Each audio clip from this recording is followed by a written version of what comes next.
Hey, Nathan here, helping you become a better jungler. Welcome to my Season 10 Hecarim Jungle Guide. This is going to be a very in-depth, very practical guide to help you play Hecarim best in your own ranked games to climb the solo queue ladder, which is what we're all here to do at the end of the day. So, what information did I use this guide? How did you make this guide, Nathan?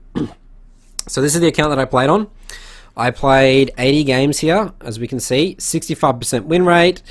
I would say that it wasn't until the last 30 games that I really figured him out. I changed my jungle path, item build, runes, had much more success on him, and that's the information that I'm going to be sharing with you in this guide. As you can see here, the last 24 games I had a 75% win rate. These are the games here.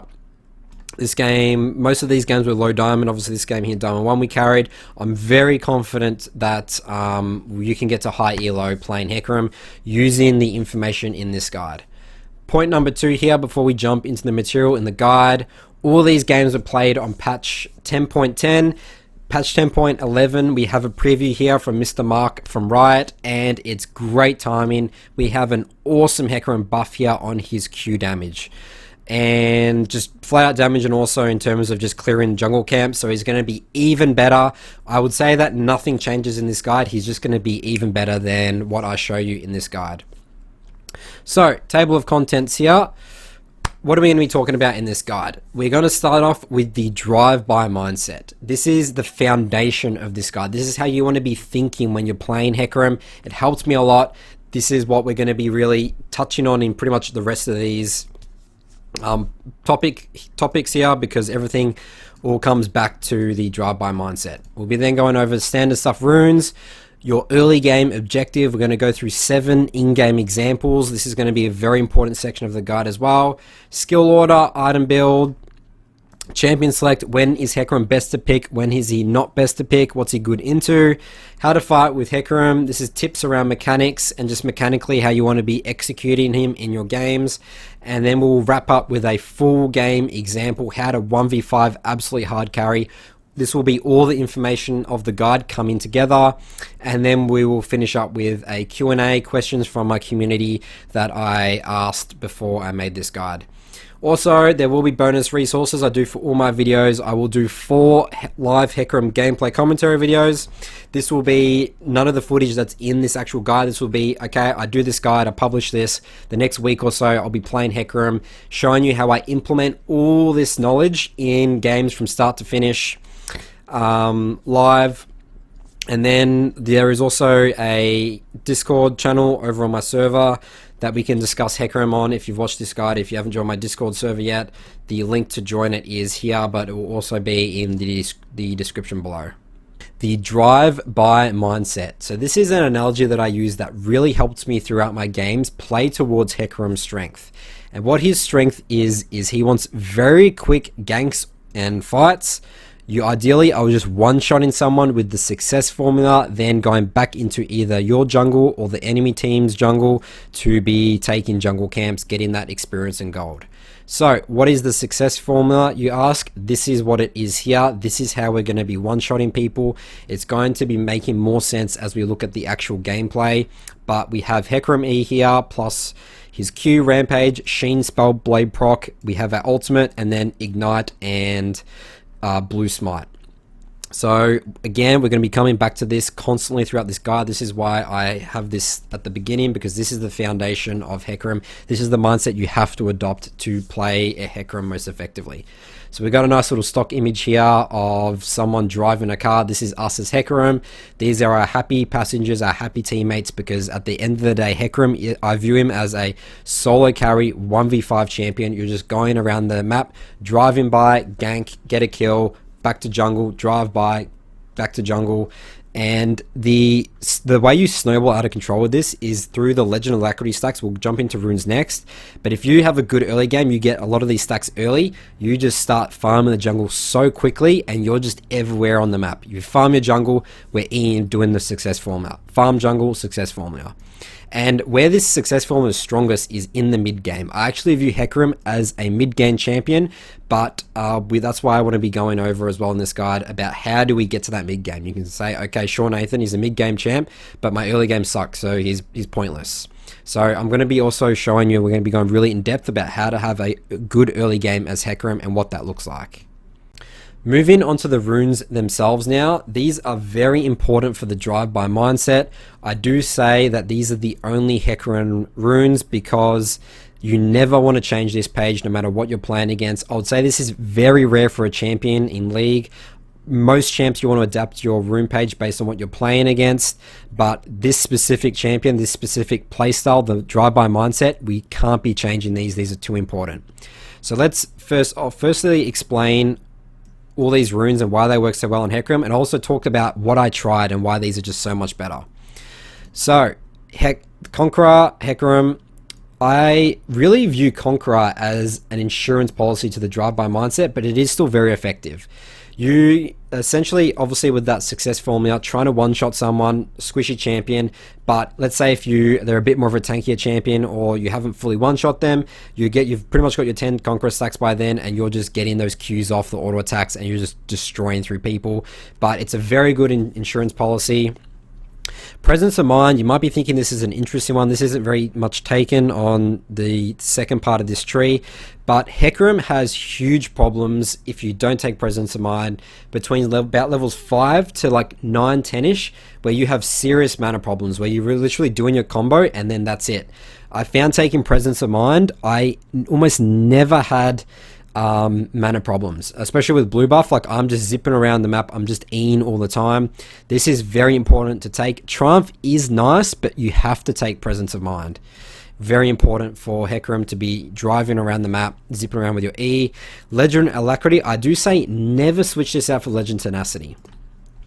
And this again goes back to the drive-by mindset. We don't want to be in long fights. Yes, Tenacity is good against like heavy CC champs, but if we're playing correctly, we're essentially trying to one-shot them before CC gets off, but we don't want to be stuck in a fight. That's our weakness is Hecarim. That's not quick. That's not the drive-by mindset. Again, we're just driving by, going through the drive-through, getting our meal, getting our gold, and then we're just backing out, moving into the jungle. So Alacrity also, talked about in the other slide, is so important for snowballing. If I get early stacks on Alacrity, there's almost no way that I'm not carrying this game or getting out of control, just power farming through the jungle. Always take coup de grace because we're not getting low health. If we're getting low health, we're dead. We need to be one-shotting someone. We solve all our problems as Hecarim with our success formula, with our damage. We're not wanting to be in extended fights. And this is actually a little confusing for me when I first started playing Hecarim. I was like, well, like, he is like alright in good fights because he's got Conqueror and like Q, and you have lots of sustained damage. But champs in League nowadays have so many like escape abilities and vulnerabilities. Like, I find no one really lets you stick on them after you've done your E, and it's hard to stick on them when you don't have your E. And other things that I tried as well was when I started, I was taking Tenacity and Last Stand, and then taking actually Magical Footwear, Cosmic Insight in this tree, and that's the exact thing that I experienced. I'm just like, I'm not one-shotting someone, I'm sure I can survive a little bit more in fights, but at the end of the day, I'm still not getting kills, and like, I'm just getting kited and dying anyway. So that's why I actually went all in on this drive-by mindset, and this is why this build is so important. You could also say, okay, Nathan, like Predator, that makes a lot of sense. But if we go Predator, then we start missing out on these things and these things. Nimbus Cloak and Water Walking. And Nimbus Cloak is going to come, it's going to make more sense when I talk about this for when we actually take in Ignite. It is very obnoxious. And this is how we're going to survive through early game, is through this Nimbus Cloak. And same with Water Walking, very good in the river. And then we're taking always a double adaptive and armor here.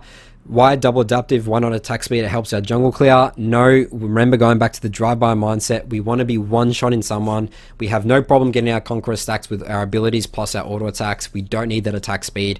If we're doing a lot of auto attacks in fights, we're playing him wrong. Again, that's not the drive-by mindset. We need to be one-shotting someone. Maybe we can do about 3 auto attacks, but that's really it. You know, that's probably max that I was doing in my games.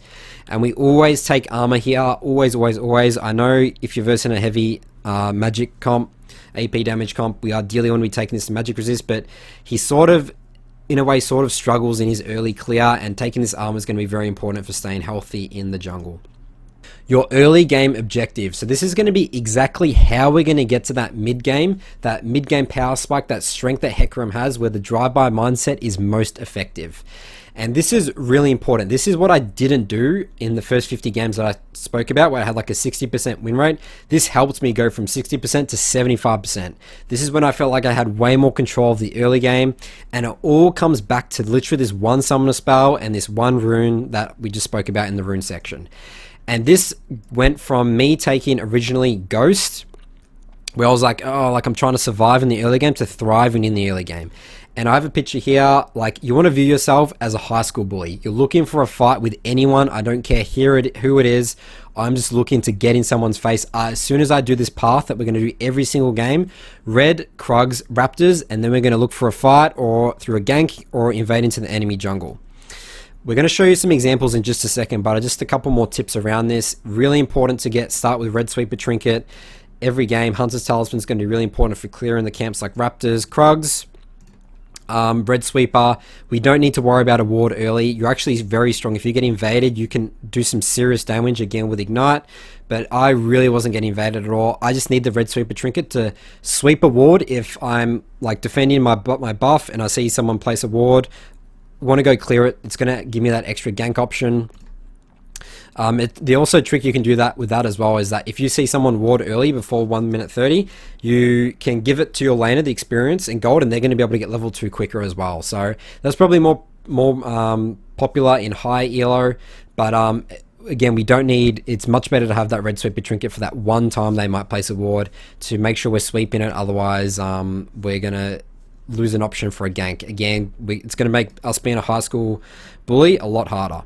Another tip is we want to be trying to keep our Q rampage stacks up always in between camps. There's a big difference between 2 stacks and 0 stacks Qs. Really important.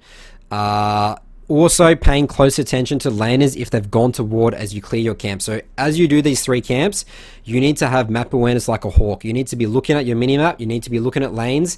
You need to be seeing who's warded, because it's going to be so important to do this one gank. And that's why I say it's so important, because if you waste a gank, then you actually open it up your potential blue buff to get stolen, get invaded, especially if you're looking to gank the opposite side. Your blue buff is really important. So let's go over some examples, just showing you firstly how strong the Ignite Nimbus Cloak combo is.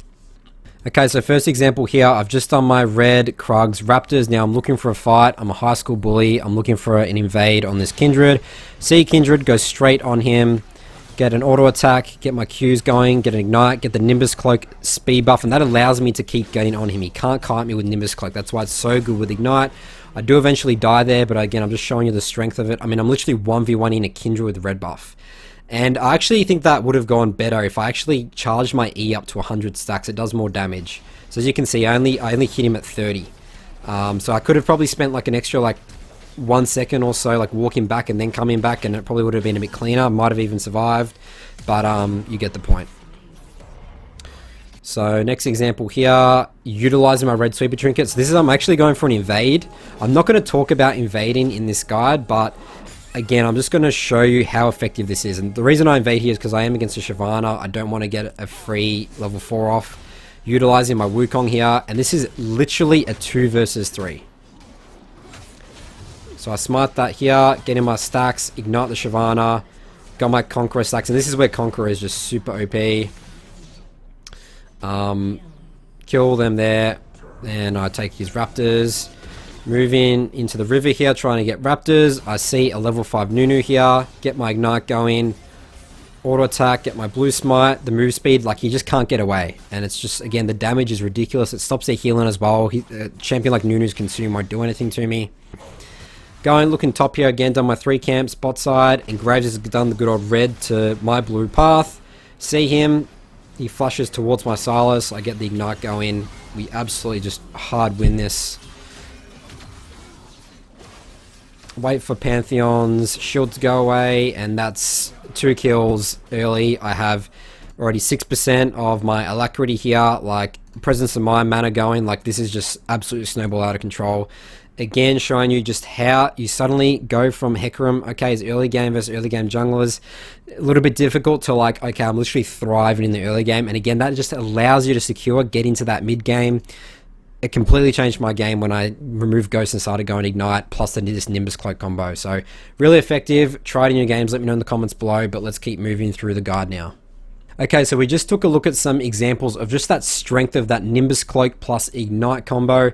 Now I want to show you some full early game examples of what do I do after that red Krugs Raptors path, what are my options, really showing you that high school bully, that picking a fight with anyone mindset. And we do have a diverse range of examples here because I want to show you that you can really do anything on the map. If you're reading the map correctly, if you're looking for wards, as I said, for that red sweeper trinket to make sure that the ganks, whatever you're doing, that high school bully mindset is going to work to, again, allow you to get to that mid game, because that's where we, again, spike as Hecarim. So we're going to take a look at a bunch of different examples. I mean, we've got bot ganks, we've got counter gank top, we just got a normal gank top, counter ganks mid, 1v1 in the enemy jungler. Again, there's so many options here, and this is where you're going to have to be creative here. There's no one option like do this path and then gank this lane. It's going to all depend on a lot of things. So let's jump into these examples. I do have another car here, again, drilling in the drive-by mindset. We're going very fast this car because Hecarim goes very fast with his E. This is the point of the drive-by mindset. So let's jump into these examples and take a look at this drive-by mindset, high school bully mindset in action. So for the first early game example, we're going to be showing you the high school bully mindset on bot. Why bot, you ask this game? Well, again, you need to be looking at who's pushing early, who's vulnerable, who's warded. But bot's great for me because if Thresh doesn't have early pressure bot, if they die early, if we blow all their sums, this lane suddenly becomes from, uh-oh, I have a Yumi's misfortune, they can't do anything, to, oh wow, Yumi's scaling up and she's going to hide out scale the Thresh, and this Thresh is going to be useless. I mean, if you think about the rest of this game as well, like I have against a Sion mid with a Talon, a little bit hard. Fiora, doable as well, but she does have Ignite. Sedge, Fiora is a good combo. If we 2v2, we potentially lose that. I do have the option to potentially invade Sedge, but we looked at bot this game, and let's see why that was. So again, start with red sweeper trinket. I see the ward here, and this is just perfect right here because guess what? I'm going to be able to clear this ward and give my Talon a free level 2 in lane phase. It probably is not going to mean much because it's against a Sion. If it was against like an Aurelia or Yas or something like that, it could be the difference. So I even tell him, Talon, come get level 2. Got sweeper, we'll clear this ward. Just waiting for some time for them to leave. Make sure they're not just camping there. Sweep it up. Get some 2 auto attacks on it, let him finish it off, and now we're going to just do our standard path.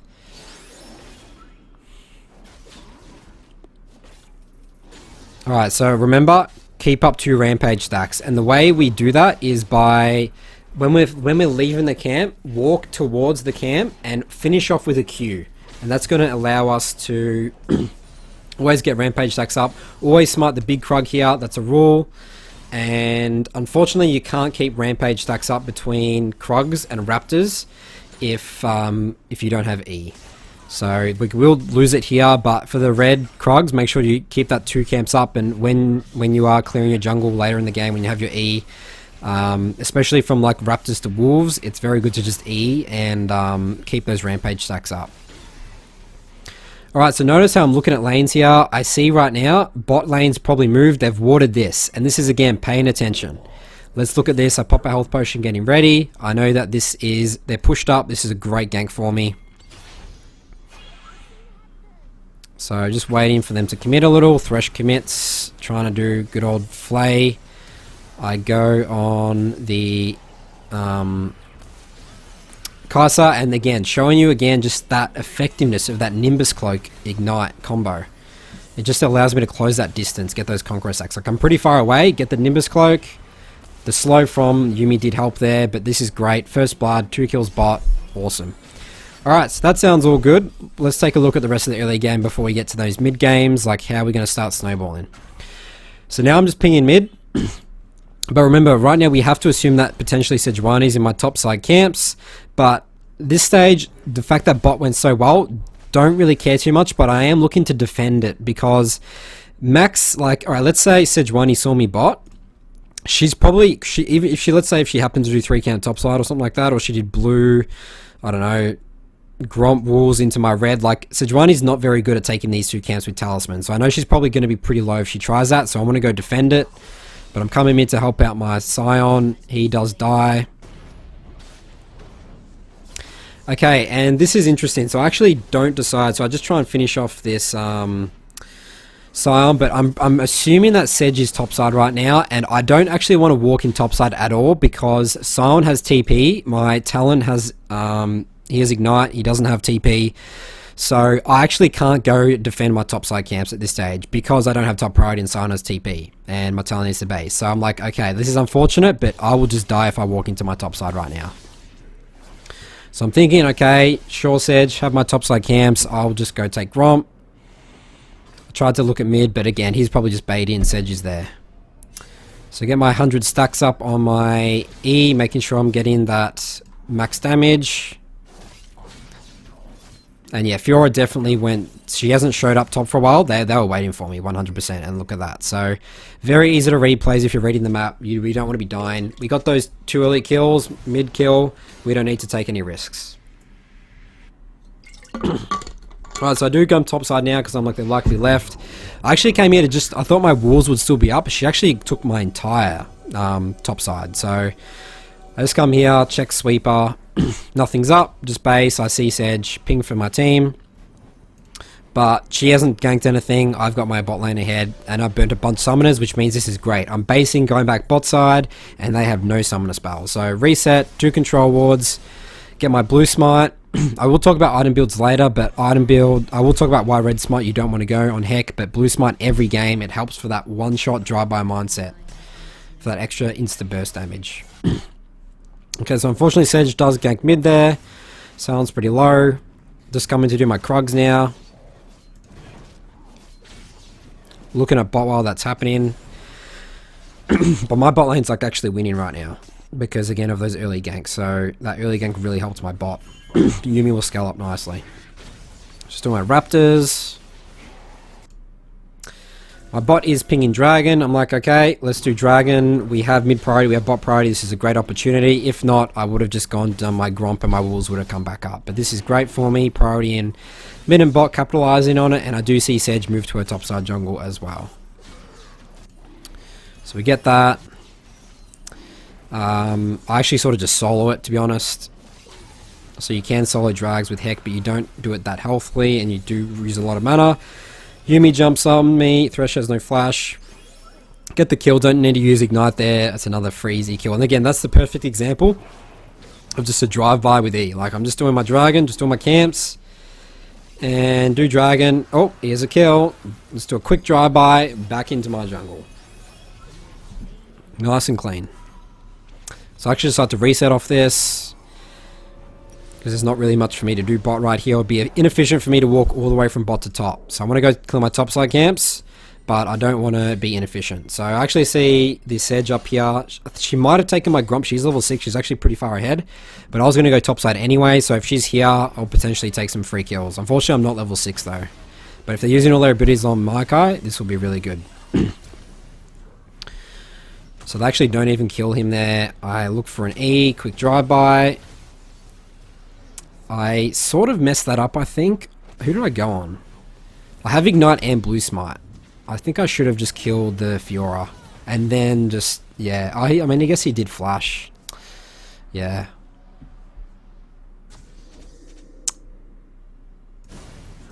Actually, I think if I ignited...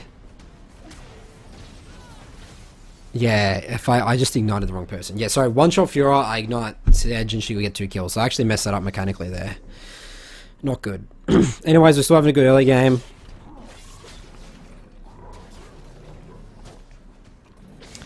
Just clearing my camps. We've done a lot. I mean, I have 12% alacrity stacks right now, and this is a game where you're going to start snowballing. I'm 3-0-1. This is when I'm going to start hard snowballing this game, by clearing my camps super fast. And I have my full jungle clear up. There's nothing more important for me to do right now than clear my entire jungle camps.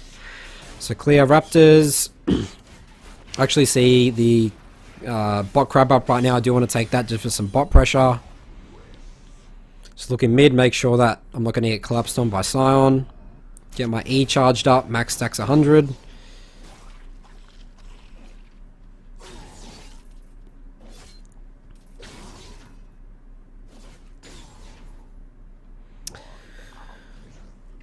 Checking the scry implant here, making sure I'm just trying to figure out where Sedge is. It's always nice to hit that scry implant when you're around, just denies it from the enemy team. But I don't exactly want to go take a blue right now because I didn't exactly know where Scion was. He had priority and Fiora's roaming, so I'm like, okay, I won't go for risky invade. But they're fighting here. I want to do a quick drive-by on mid. Sedge I see there, so I need to back off, wait for Yuumi, dodge that Scion. Waiting for my team. Kiting away. I have my ult, get a nice ult off there. Now I have my 10 Conqueror stacks. Remember, Conqueror is the insurance policy. So I did my quick one-shot drive-by thing there with my ult combo. Then now I'm just getting Conqueror stacks. All good. The Kai'Sa does actually heal Thresh there, so we don't get the kill. But Sedge is dead, just taking some camps. Take the Gromp, take the blue.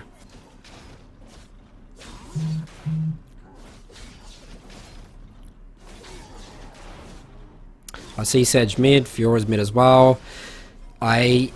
One thing I will talk about later, but whenever you don't have ults on Heck, you don't want to be fighting. So right now, I really don't want to help my Talon. I have a lot to do right now. So there's no reason to risk a fight. I'm incredibly fed right now. I'm 402. All my topside camps are up. Rift Herald's up. I don't want to fight at all here. Whenever you don't have your ult, the drive-by mindset's actually much harder. So that's just what I'm thinking here. Luckily, they didn't chase, but I wouldn't have helped Talon anyway. I'll be happy for him to just die. Alright, so red, Krugs, reset, get my warrior, I got 2k gold, then I want to be going topside, clearing my camps there, being efficient. This is what efficient jungle pathing looks like, looking to start build my Sheen. I won't touch on item builds just yet, but just so you can sort of just see what I'm building, I will talk about why I build Sheen first.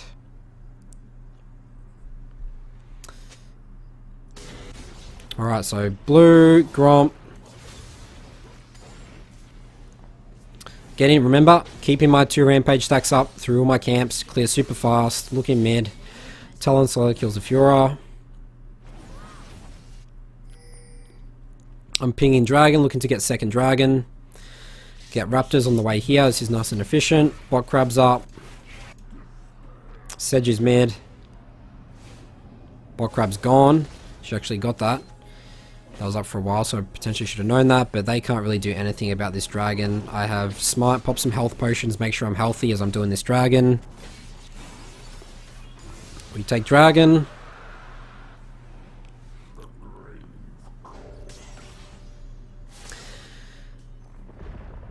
Alright, nothing really to do bot. They probably know that I'm there because I've just done dragon. Whenever you do dragon, it's like it's always hard to gank the lane that's near. Like same with Rift Herald with top. Like the enemy, especially in high elo, they're going to be like, well, he's there, so I'm not going to play aggressive. So just go do my Krugs. Now I'm looking to potentially come back bot. But I base for my Sheen, get 2 control wards. Always be refreshing your control wards, keep up the pressure. Now I'm looking topside for Rift, but sort of diverge, looking to dive. The Fiora issue is very low, and this is very good. If people are low HP, you can just look for a dive. Drive-by mindset, you can get away with your ult potentially, but Sedge does appear, don't even need me, but we just get the nice kill there. I survive on just a little bit of health. And the enemy team pretty much calls GG. So, I mean, this game's pretty much over based on the early game alone. But, again, sort of showing you how I think about snowballing the early game to get to the mid game. Because now it's just pretty much unlosable. I've 1k stacks of presence, full stacks of alacrity. Absolutely out of control right now. Let's move into show you another option in example number 2. For our second example, we have a level 3 1v1 with the enemy jungler. In this case, it is a Nocturne. Nocturne really isn't a pushover. He does have his fear early, but let's take a look here. So do our standard red, Krugs, Raptors. I am actually looking at mid here. If I'm looking at the rest of the map, bot, probably a bit hard. Top is pushing as well. So really my only option is mid, or I can hang around mid potentially and then look to do my bot side camps. Even if you come mid and you get a chunk, it's actually not too bad as well. Ideally you want to kill, but I'm just waiting for him to walk up here. Well, I'm waiting for the cage as well, but unfortunately he misses the cage. Now I'm waiting in case he walks into this. I sweep just in case this is sweet. If this is watered, I'm actually getting potentially baited. But this is definitely an overstay. I back off literally just to go to my bot side blue camps, but I find a wild Nocturne here. get feared. He burns flash, and we get first blood there, so that's really good. And crab is about to spawn, so just waiting for that. Looking top, looking mid, seeing if anything's happening.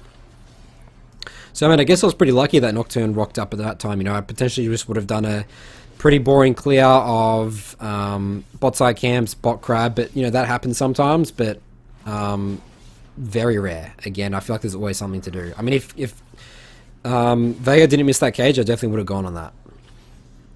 Alright, so I'm looking again mid, but I'm looking to just rotate, and there's the engage that I'm looking for. He burns flash, so I just run away. Now move into bot crab. I am potentially expecting Nocturne here, but I'm level 4. He's probably still level 3. Vega is here to help me, so I do ask for assistance. Always be trying to ask for assistance to the enemy mid laner if you are looking to do that crab, if they're priority, but I guess Vega was a bit low there. But all I need him for is like his cage, really, or to burn the Nocturne spell shield. Alright, so do blue, Gromp, Wolves, looking to actually full clear again. So I haven't based yet. I am full clearing again because I want to go bot side for Dragon. I do see Nocturne bot, which is great. We ping that.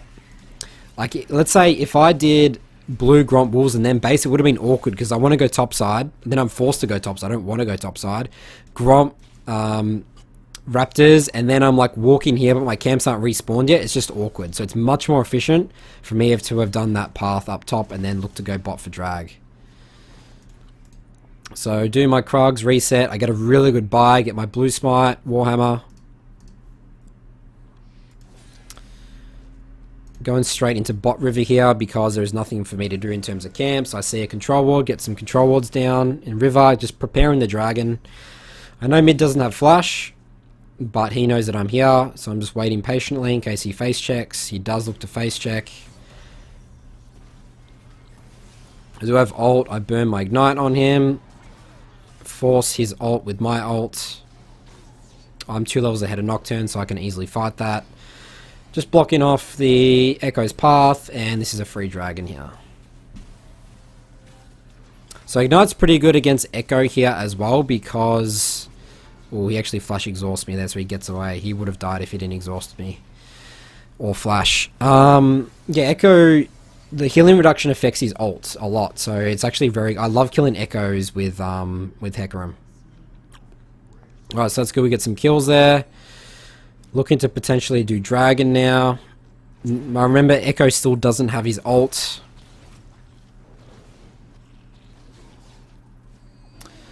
But pretty confident in this, healing up with my W here.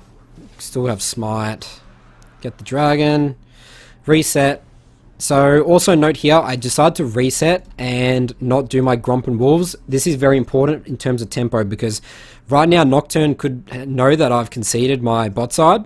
I mean, he's conceded like bot side because he knows we're taking dragon, and he could actually go take my top side camps here, and I really don't want him to do that. Like I'm thinking if I come here, I might catch him on my red. That's what I'm thinking. So that's why I just shouldn't do my bot side camps. I can base for warrior as well, which is a huge item spike. Get a controller. That's a nice base. Straight top side. I'm checking for Nocturne. I probably actually should have checked my red. Ah, okay. This is why I didn't check my red. Because Echo's missing. So I'm actually thinking, I need to concede my topside camps, but Echo just shows just as I start charging my E up for this Krugs. But it was actually would have been greedy for me to check that red because Echo and Nocturne could just be camping it. So again, always be tracking the enemy mid movements as well because sometimes they can just camp you at a buff. It's very obvious when you're doing your red and blue if the enemy mid laner knows where you started. Alright, so luckily my red wasn't taken. I see Echo mid. Do my Raptors, just full clearing.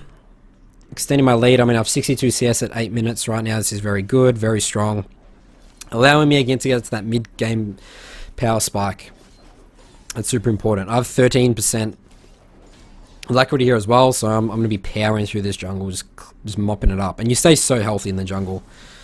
I still have 1 refillable potion. Obviously, I do have red buff, but again, once you start clearing camps super fast, everything snowballs from that. It's when you're behind, just clearing a jungle suddenly becomes very difficult as well. Because you don't have those alacrity stacks. Alright, looking mid now. I've just cleared all my camps. Now I need to look for a drive-by mindset. look to take his camps. I do have Ignite coming up here. I have almost my full combo up. Remember the success formula, so this is really good for me.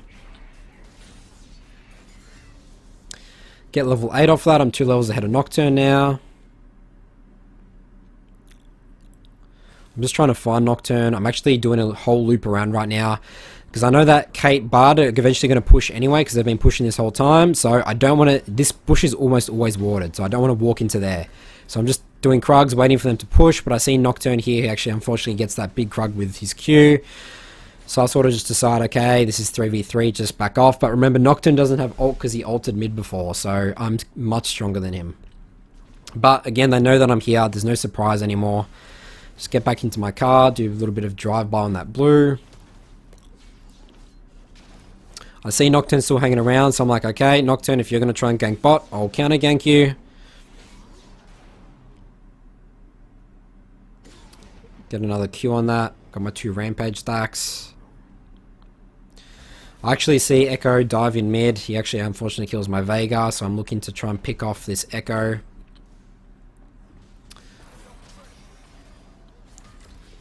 So get my E charge in, quick drive by mid, auto attack, get my blue smite going.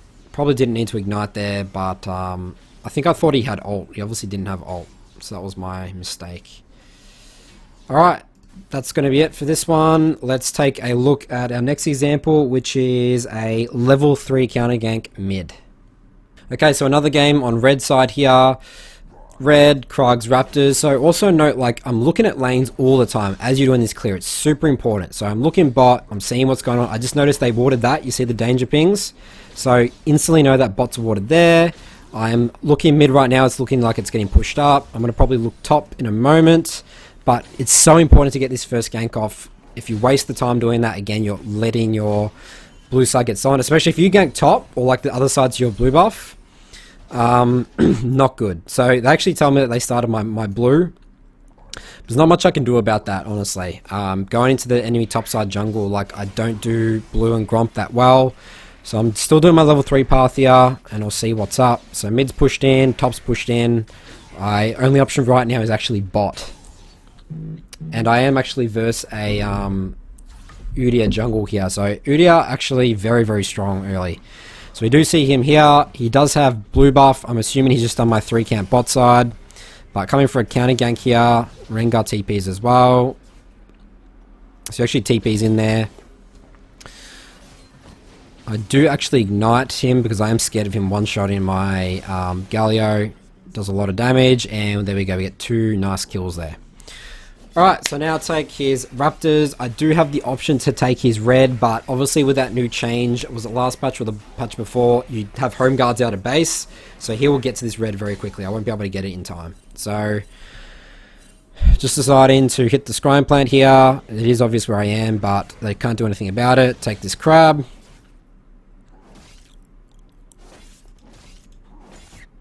And now I just reset, because remember, I know again, there's no point checking my bot side camps because Udyr ganked mid with 12 CS. So it's 4 CS each camp, 4 times 3 equals 12. Just going top side now. Always be efficient with your time. I'm looking bot, seeing what summoners have been burnt. And I'm looking top because Rengar actually Udyr's ganking top now. They actually do kill him before I get here, and I do show, which is not good. Whenever you show as a jungler and you don't do anything with it, that's like a rule of jungling. But unfortunately, you know, those circumstances happen. Like, I tried to maybe I had to be there just to help him in case he survived on like 1 health, and I could have, they committed to the tower dive or something, but yeah, don't want to be doing that. So, just trying to catch up experience in gold right now. Doing my Krugs, always want to do our Krugs, really important camp. They give the most experience in gold, especially when they start scaling. Raptors. Dragging them mid in case Udyr looks for a gank mid. I am thinking potentially he might because he was just topside. He could be running straight mid. So place a controller there. Udyr is there. Just camping it. And there we go. We get a nice easy kill here. Just reading the jungle's path. And then we have a potential another kill here. No, Echo's very fast. But he's forced to base now anyway. I got blue buff with that as well, which is really good. But the best thing about this is I'm getting my presence mind, my alacrity going. Again, this is going to help me get to the mid game. Unfortunately, my galley just dies there, but nothing I can do about that. Just take these raptors. So notice I actually haven't checked my bot side once yet. It's like 5 minutes into the game. So I'm looking to do a quick drive-by on this guy. I don't think he has mana for ult. I think Echo ult is 100 mana, I believe. So pick up a nice quick drive-by there. Leave that way for Galio, no reason to push that in. Bot unfortunately dies, but just doing my camps now, my wolves and Gromp are back up. Reset. Top side, my red's coming up, my Krugs is coming up. Got my Warhammer as well, so I'm level 6 now with my full combo, my full successful formula is ready to go, so I'm looking to put that somewhere to apply that formula in this problem, which is this game. So looking top. Get ready for my drive-by. Walk in front of him, always walk forwards, get my ignite. Probably didn't need to ult there, I don't think actually. That was probably a waste. I would have closed the distance with my ignite anyway. And obviously he had the knock up on his ult. This is good, 3-0-2 now, 100% kill participation. Beauty is ganking mid, can't do anything about that, just do my Krugs. I can get my warrior right now, which is pretty good. I don't have ult, so I shouldn't be looking for a fight. Remember, that is a rule for Hecarim. When we don't have ult, we're significantly weaker, especially this early game.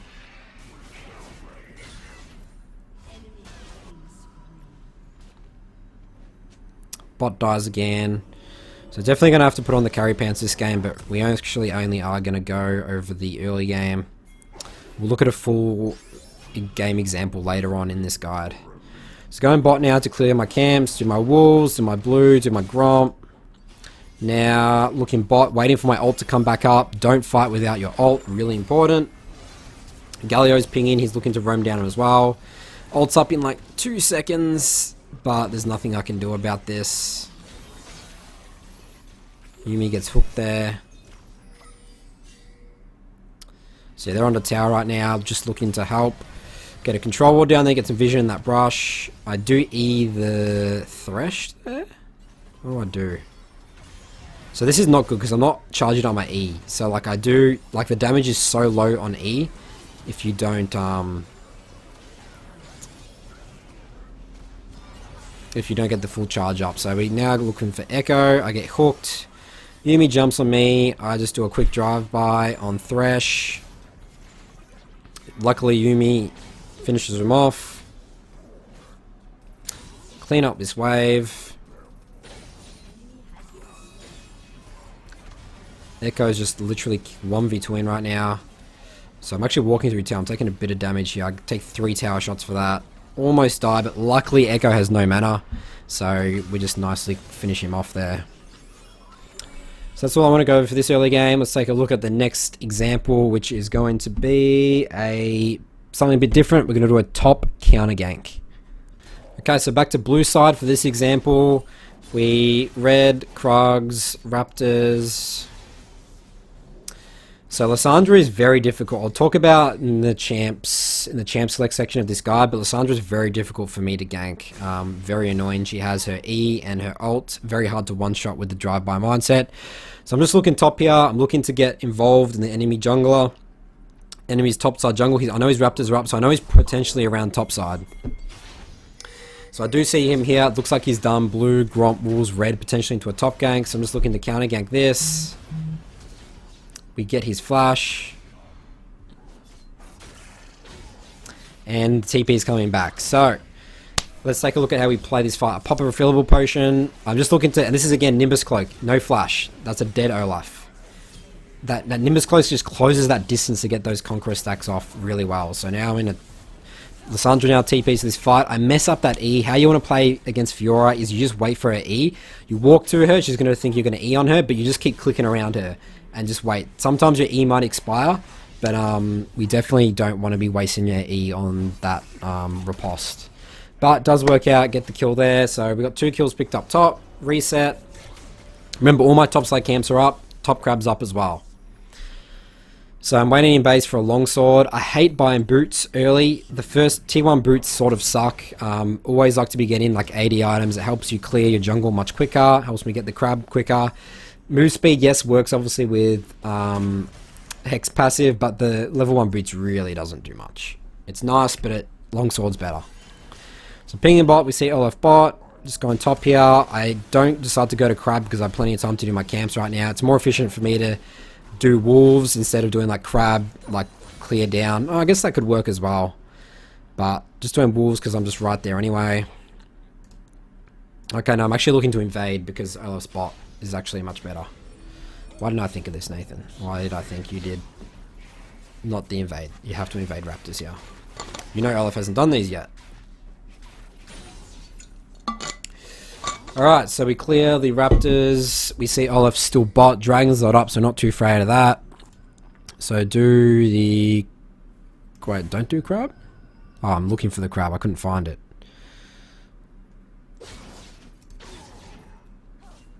So, alright, so let's take a look at this here. So, I know Olaf's bot side, so I'm hanging around here, getting ready for a counter gank. Remember, I know that Olaf has no flash, so I'm pushing him back. Sandra's always very slippery, hard for me to kill, so unfortunately, don't get too much from that. Use my ignite. You don't really want to be using your ignite, not getting kills. But we have chunked out the Olaf.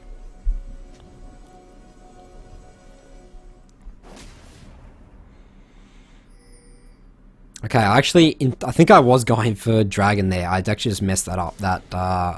Yeah, I messed that up big time. So don't get sloppy with the the blast cones. Even Zig says lol, so slight mechanical error there, but we do dragon. So remember, Olaf's low, he's probably based, so this is a free dragon. Bot priority as well, and Nocturne ult. Lysandra tries to come in here. I just run away because I'm pretty useless at level 4, to be honest, at 6 minutes. I just need to start farming up here. So I would say I've been a little inefficient here, but I have impacted the map. Like, getting that dragon, like, that was a risk, but it was a calculated risk. So just in my Krugs, reset, back topside, clear my camps, full clear. So remember, I actually didn't do my blue. Actually, this is my first blue, I think it was. Yeah, actually, I did crab, then I counter ganked mid, and then I went to dragon. So this is my first blue and grump of the game. So definitely want to be getting these camps off the map. Don't want to be going bot side. Level 1 camps are super quick to kill, and we need to be getting these, getting some levels so they give some more experience, some juicy experience. So grump, wolves, raptors.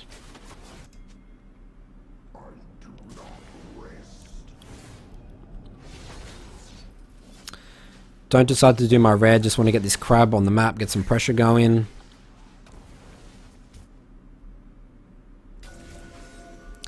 Get a control ward here, put out a lot of pressure here with a control ward in this brush, but we really should just be pushing that bot wave. We can't dive. So I decided just to do the gromp. Enemy blues up as well. The Olaf is here. That was actually probably slightly risky. I don't know why I thought I could get that. Just go do my red and Krugs. I think we're just trying to force a fight too hard. So just go do my red. Now I'm looking bot because I feel like maybe Olaf's going to look to counter gank this, looking for a counter gank, but I tell Varus just to reset. I really just want to reset with him because I want to do Krugs and get my warrior.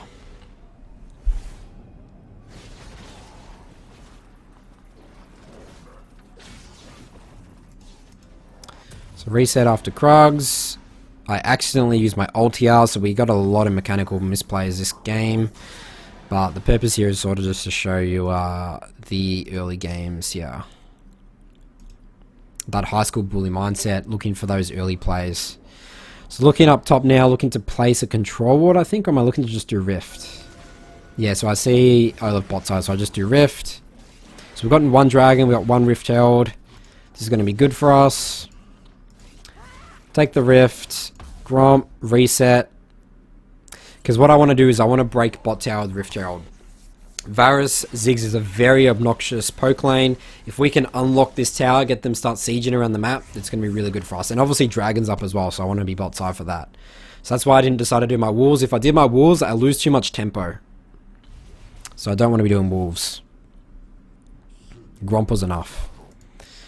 Alright, so now I'm just looking to hover here, but I realize I actually don't need to Rift Bot because Ziggs can one-shot it with like his passive or something like that. I actually don't know the one-shot mechanic, but Ziggs is like one-shot to tower when it's on like 10-15% health. So looking mid now, but looking dragon. Yep, Ziggs just one-shots that tower.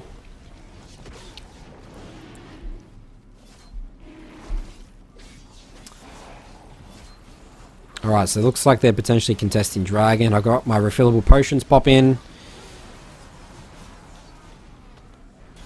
Looking to kite up now. Unfortunately, they're going for my Varus, waiting for this TP. Need to be careful of this vein, but using the vision bush to my advantage. Don't have smite. And there we go. That's the dragon. Alright, so this game was a bit more slower game. Again, some mechanical misplays on that blast cone and that ult. But again, this is just showing you this early game here. I can snowball this game from this point. I have max stacks of alacrity here. I'm going to be out of control, especially once I start getting my items, which again we'll talk about later in the guide. So let's look at the next example, which is going to be back to a bot gank. Okay, so I have a Filio Sona bot lane, which is a very good scaling bot lane. I have a Kane top here, Diana mid. So let's just do red Krugs, but obviously if I can gank bot, that's really good because that's a hard scaling lane. So Raptors, and I see lots of fighting here. So again, this is why I can go gank bot right now. Like, yes, it's worth for me to lose my topside camps for this. I've burnt all sums, they're fighting a lot, they've popped ignites, I have ignite. I'm looking top as well, I see Graves top.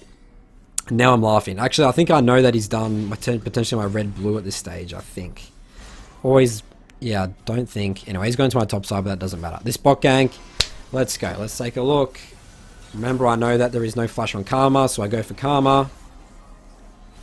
Get that ignite, the ignite Nimbus Cloak. Remember, this is so obnoxious. And Ezreal doesn't have flash either, actually. And we get 2 kills. Ignite Nimbus Cloak, the high school bully mindset, super OP. Alright, looking to help my Diana mid here. Let's get my E-charge in, bit of a drive-by, and I do decide to go on TF here, but this is a big mistake. I hate looking at this because I could have easily just killed Graves. So I actually do die for this, but I think we get both kills. We actually get 0 kills there, so that's actually really bad. So I mean, look how different this would have been again. Like, this is why you need to be picking your targets a bit more wisely here. I was sort of just overreaching right here. If I just literally just E, knock him back into my team, get the heals from Sona, and then we can potentially kill TF as well, but that's double buffs right there, so that was really not good. But it could have worked. That's why I want to show it. It's like that would have been perfect, game over basically, but we've got doubles off that. Alright, so going top side now to check my top side. I'm not sure if blue's up or not, but all my camps are down bot, so I might as well go top. I tell them just to reset. I always hate my laner sticking around, and he actually did take my blue. So I'm just going to do take Crab here.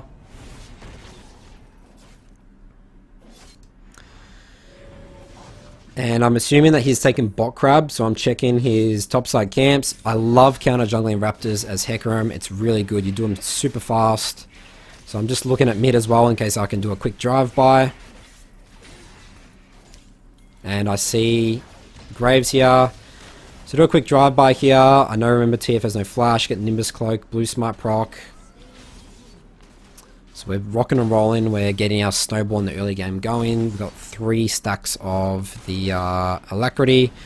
Help Diana push in this wave. We're going to TP back, so we just back off. I just need to clear my jungle camps. Nothing more important for me to do here. If Diana dies, Diana dies. I just need to clear my camps. I'm too low to help. I'm too useless right now. So I see Graves go topside. So I just go do my Krugs. I sort of just give up my topside, to be honest, as well, because I actually can't contest him on those wolves and Gromp without ignite. Unfortunately, Graves is actually pretty strong with his grit against AD champs. And I have no AD items as well. So I'm just looking to base here. Reset 2 long swords. I get my boots as well. I see Graves top. So I'm just beelining it for dragon.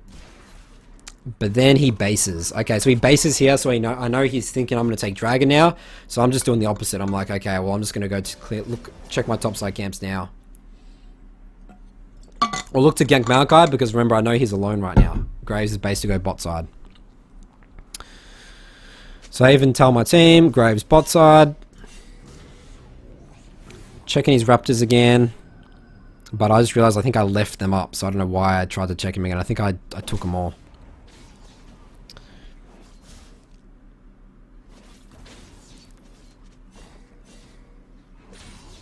So if I do show top here, I am risking losing Dragon.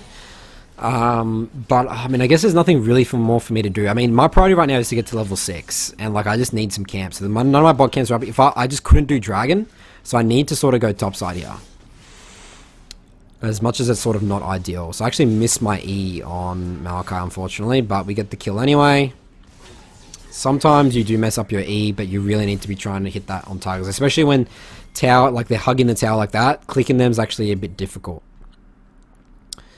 Sometimes you got to use the S key. I forgot what it's called, but like that's like only hit champions. Sometimes that's useful. Unfortunately, I didn't have it binded this game.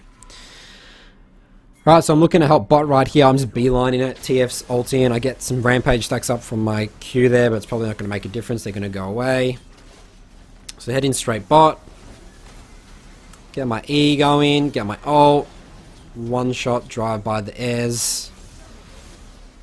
Get a nice blue smite Nimbus cloak there. I'm super fast. And get a nice double kill there into Dragon. So again, quick drive by there, help my team. I literally walked from top to bot there for that fight breakout. But that's again where Hecarim's E, you can start flying around the map. And water walking as well, really good for the river when walking down. So we get a nice fire drag, all my camps are up, let's start farming up. And this is again where max like alacrity stacks, it's not max quite yet, but this is where it's going to start really snowballing into the mid game. I'm 3-1-3 right now. But I decided actually to base, to reset here and go top side. Because I think I don't want to gank Maokai anymore. I think I want to be bot side to ult them when my ult comes back. So by the time I full clear again, I'll be ready to ult bot. Because I'm identifying right now is that bot are super easy targets for me to kill. A Karma Ez is like my dream for Hecarim. So I'm full clearing. They're actually on my red right now. So I need to unfortunately skip my full clear to defend my red. Which is not ideal. And I don't have ult, so remember, no ult, Hecarim's not that exciting. The drive-by becomes much harder. The success formula isn't complete. But we managed to still, I think, go on this, but they just back off, I believe. I just need to clear my jungle camps. If I was to die here, really not good, because all my jungle camps are up. So I run away, I don't even bother going checking my bot side camps, just going straight to my wolves, be efficient with my time. Kane's unfortunately died top. Graves counter juggled my wolves a while ago. So I'm just checking bot. I think I'm thinking I can... Okay, I'm waiting for my ult. Yeah, so I'm going to do a quick drive-by here with my success formula. I have my ignite, my smite all up in about 1 second. Getting ready. And E, ult, push him back. Nice clean kill on Twisted Fate there. And Graves comes up, but he comes up short. So me and Graves are both pretty fed right here. We're both 4-1, I think. But my mid game is going to be very, very strong with this, especially once I start getting my Triforce items. Right, so finally just doing some cans, but another fight breaks out here, so I'm like helping. But I'm like, okay, I really just want to do my camps. So killing this control ward here. It's clearing all the vision. 2 control wards, take my red, take my Krugs. Don't know what happened there, a little bit of a bug, but couldn't gank bot. Again, I don't have my ult, so ganking just becomes much harder. Just keep farming, gank when my ult's back up. When my success formula is ready to implement. So running straight top here, there's a fight breaking out. Graves is probably coming here as well, so I'm just, again, trying to help. But I'm seeing on this Maokai sapling, unfortunately, just looking to push this wave in. I am holding my W because I see Graves and I feel like a fight's going to break out. So if I was using my W on wave, W is very important for skirmishes because it gives you the healing. So get in front of the Twisted Fate there, knock him back. That's a good combo you can do with your Smite. Use your Smite, get that Nimbus Cloak, push them back. And I use my ult then to push them back again. Always pushing people back into my team. Get a nice double kill there. And again, this is where Hecarim's going to start getting very strong. And then I think, Rift Gerald here, so that's all good. Alright, so this is it for example number 5. Let's now jump into our next early game high school bully mindset example with Hecarim. Okay, so for example 6, we're just going to show you a basic top gank. This one's a little bit different because the last 2 examples where we were on the opposite, where we ganked the opposite side of our blue, it was actually around bot, and that was high impact 2 kills. So this is a little bit different. I'm now going to be ganking top and risking potentially losing my bot side camps here. So let's take a look at this. So doing red, Krugs, Raptors, and the great thing about this is a Darius Renekton matchup, and this is very snowbally, but Darius is also very easy for me to kill early. That's probably when he's in his most vulnerable state, especially the fact, again, I have Ignite, especially the fact that Teemo's pushing, bots pushing, we're going straight for top. And remember, I'm looking at all time, the map, looking at the lane, has Darius warded, so I know it's just free. So he's actually just queued as well. So I'm just baiting, I'm telling Aatrox, let's go on him, get my E, charge it up. Unfortunately, I miss him. Okay, I do miss my my E there, but we do end up get the kill and burn his flash anyway. So again, you don't want to miss your E, but don't get sloppy around minions. You need to be careful clicking the character and not minions. So now help him push in this wave, because I know Darius doesn't have teleports. This is going to be really good. Deny some minions. Alright, so then I am against a Mordekaiser jungle this game, which is very strange. So I actually walk into a Mordekaiser jungle here, I believe. But this is fine. I mean, I'm Conqueror Hecarim with red buff. So he goes for my Aatrox. I push him back away. Aatrox plays it pretty well, and we get another kill there. So this is great early game. We got 2 kills up top for my Aatrox, between my Aatrox and myself. Mord's dead, so now let's go take this top grab. And I know he hasn't got it because he tried to go for that top gank. Alright, so my bot does unfortunately die there. Get the crab. Now I'm looking to a quick drive by mid. But Silas jumps away. Goes back in on my Teemo. But burns his flash now, so this is going to be great for a potential regank. I just helped Teemo push this in safely. Now I'm going to bot crab. Ping my Teemo, make sure he's helping me out. Alright, looking bot here, Thresh was pinging me, so I'm like, okay, Thresh, we can go on this guy. Looking to push back the Lulu. Potentially could have killed, I think, the Kate there if I push back the Kate instead. But then maybe Lulu would have got away, but Kate's the better kill there. So it's actually my mistake there. I just figured Kate would run away with her E. So unfortunately now my Jinx dies, so yeah, they're really upset at me, I think. Yeah, we got my good old pings right there, but that's fair enough. I actually should have killed Kate.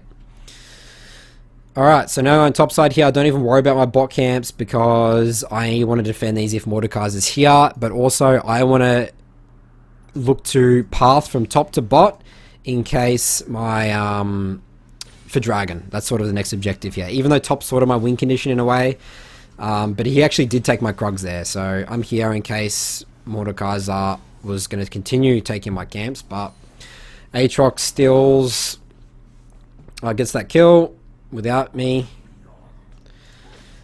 So I take Raptors, just looking mid. Taking Wolves, blue. And look at this now, level 6 with my full success formula ready to go. Okay, I'm actually looking for the Mordekaiser here. I'm actually, I'm just thinking right now, I'm actually so far ahead, I'm just going to invade. This is actually pretty rare. It's again because I'm versing a Mordekaiser jungle, but I have my full formula ready to go, so it's always going to land in success. That's why I call it the success formula. See Mordekaiser bot here, looking to just do a quick drive-by here. Quickly kill Lulu, get my Ignite going on the Kate, beautifully group them together, fear him back into my Jinx. That's some nice kills bot here. So 302 here, help my Jinx push in bot.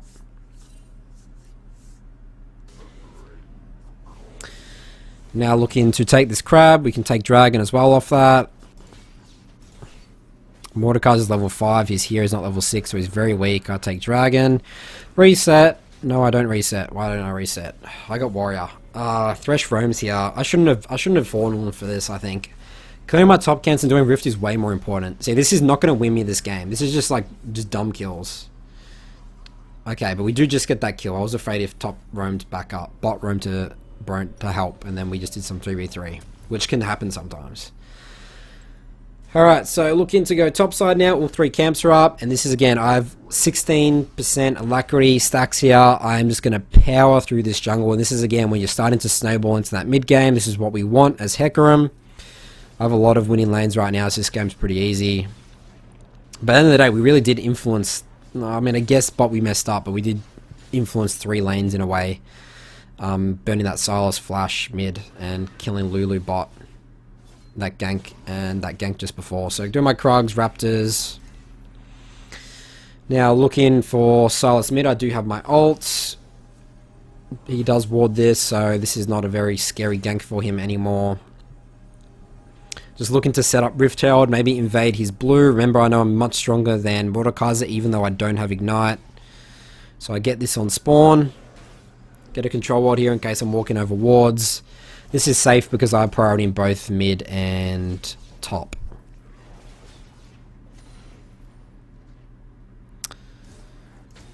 Alright, so Mordekaiser shows bot. I just decided to do Rift. Looking for a quick drive-by on mid here. So Timo's going to push this in, so I'm just going to loop around, get him ready. Alright, get my E charge in here, and a nice quick drive-by here. I don't even need to use my Ignite or Smite or Ult.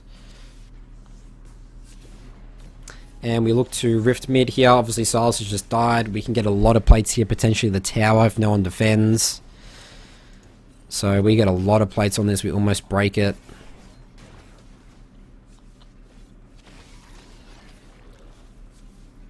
Do we break it? I think we're literally like... I potentially missed some auto attacks there. But this is fine. We can break it anyway. It's literally like... It's going to die naturally to minions soon anyway. Alright, so all my jungle camps are back up now. Let's just go back to some farming. Krugs. I look bot, I see them fighting here. I just want to reset after this, get some items. I have 1900 gold, get a sheen. Talk about the Triforce build path in the item build section, but very, very strong right now. Getting ready for this dragon. Bot camps are up as well. Mid tower breaks naturally there from us getting that super low.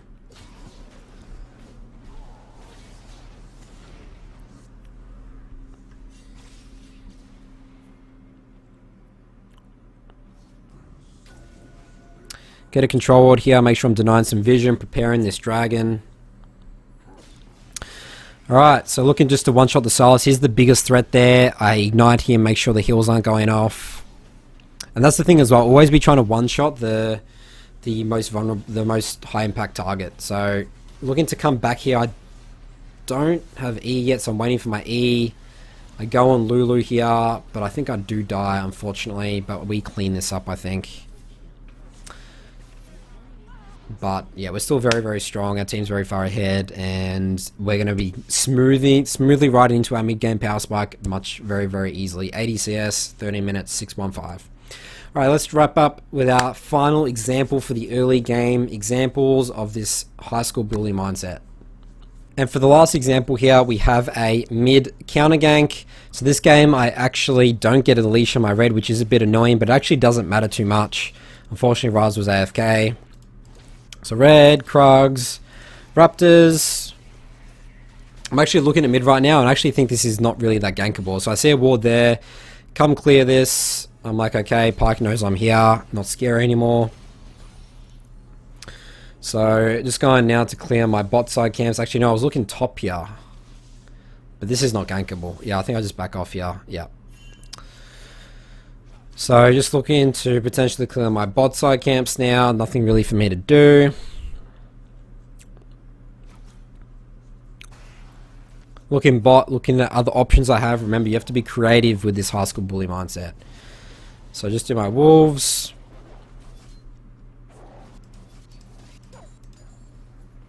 And now I'm looking to do this crab, I believe. Yep, crab.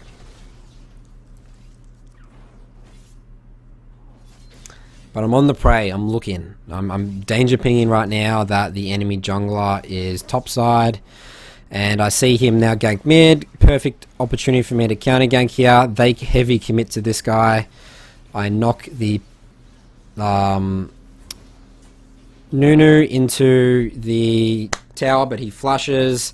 But I'm chasing him because guess what? I've got Nimbus Cloak. So I'm chasing him down here. I'm waiting for my E to come up. He actually runs into my bot lane here, which is pretty good for me. So I get the ignite, get a Q off. Nice. I get my blue buff. I get a blue buff from him refreshed.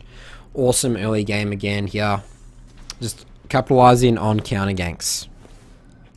So do my blue, do my Gromp, reset, topside, just farming efficiently.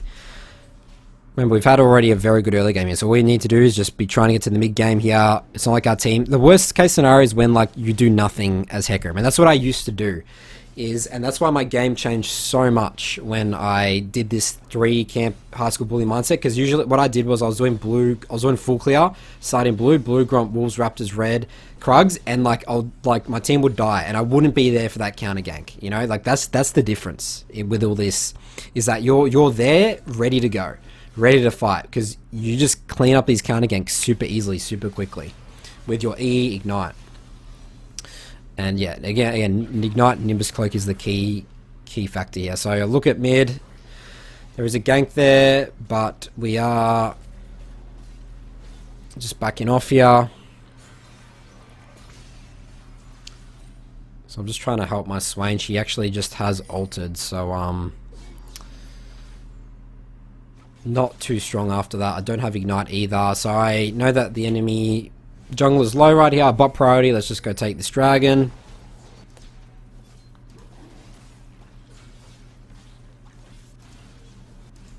So we take dragon, getting my E ready for a nice drive-by on this Pyke, but Pyke is very slippery. He did just use his E though, but again he's out between his E and his W. Center misses that. Probably could have killed Nunu if she hit that, but right now we need to start farming up. So we've got dragon, we've done a lot on the map. Let's just go back to farming now. We can relax. We've got 10% stacks of alacrity at 7 minutes. I view that as very, very good. We're going to be clearing camps very quickly. So do Gromp, Wolves. Also, you notice that I do have Red Smite. We will jump into the builds after this, but this is like a 1 in like 15 games, and that's because I'm into really like a very heavy topside melee comp. Camille, Pyke, Nunu, Red Smite sort of better for me here in a way. I potentially could have still done Blue Smite and camped an Ez Yumi, but the fact that I had a Kai'Sa center, that would have been potentially a little bit difficult. If I had a Thresh or Nautilus there, maybe a bit easier, but yeah. I mean, I think I would have, if I did gank bot, I would have gone Blue Smite, because, you know, I burnt some summoners, but the fact that I was focusing topside here, then I was like, okay, well, I'm just going to get Red Smite, because that's better for me for that. Right, so clearing these, now looking to just base for my warrior.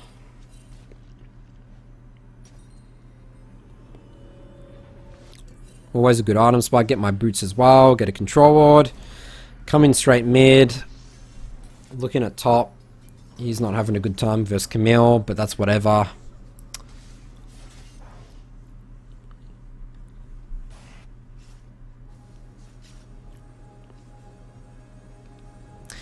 Looking on the aggressive, because guess what? I've ignite. I have my full success formula ready to go. So I'm looking to potentially look for a dive bot here. I'm looking for Nunu as well in his jungle. But this is pushing a bot right now, so this is really good for me. So I actually see Nunu top, so I know this is absolutely free. Pyke is not roaming either. He's base in, so this is going to be a nice, quick, clean kill. Push him back, get my ignite. Make sure that I run away because I'm tanking tower now. We can just wait for the minion wave. This guy's dead anyway, but Kai'Sa decides to jump in, and that's 2 kills bot here. So right now, 100% kill participation. Reset. No, we don't reset. Pyke is now trying to kill us. We get him pretty low here. He does ignite me. Got 10 sacks of concrete here, runs away.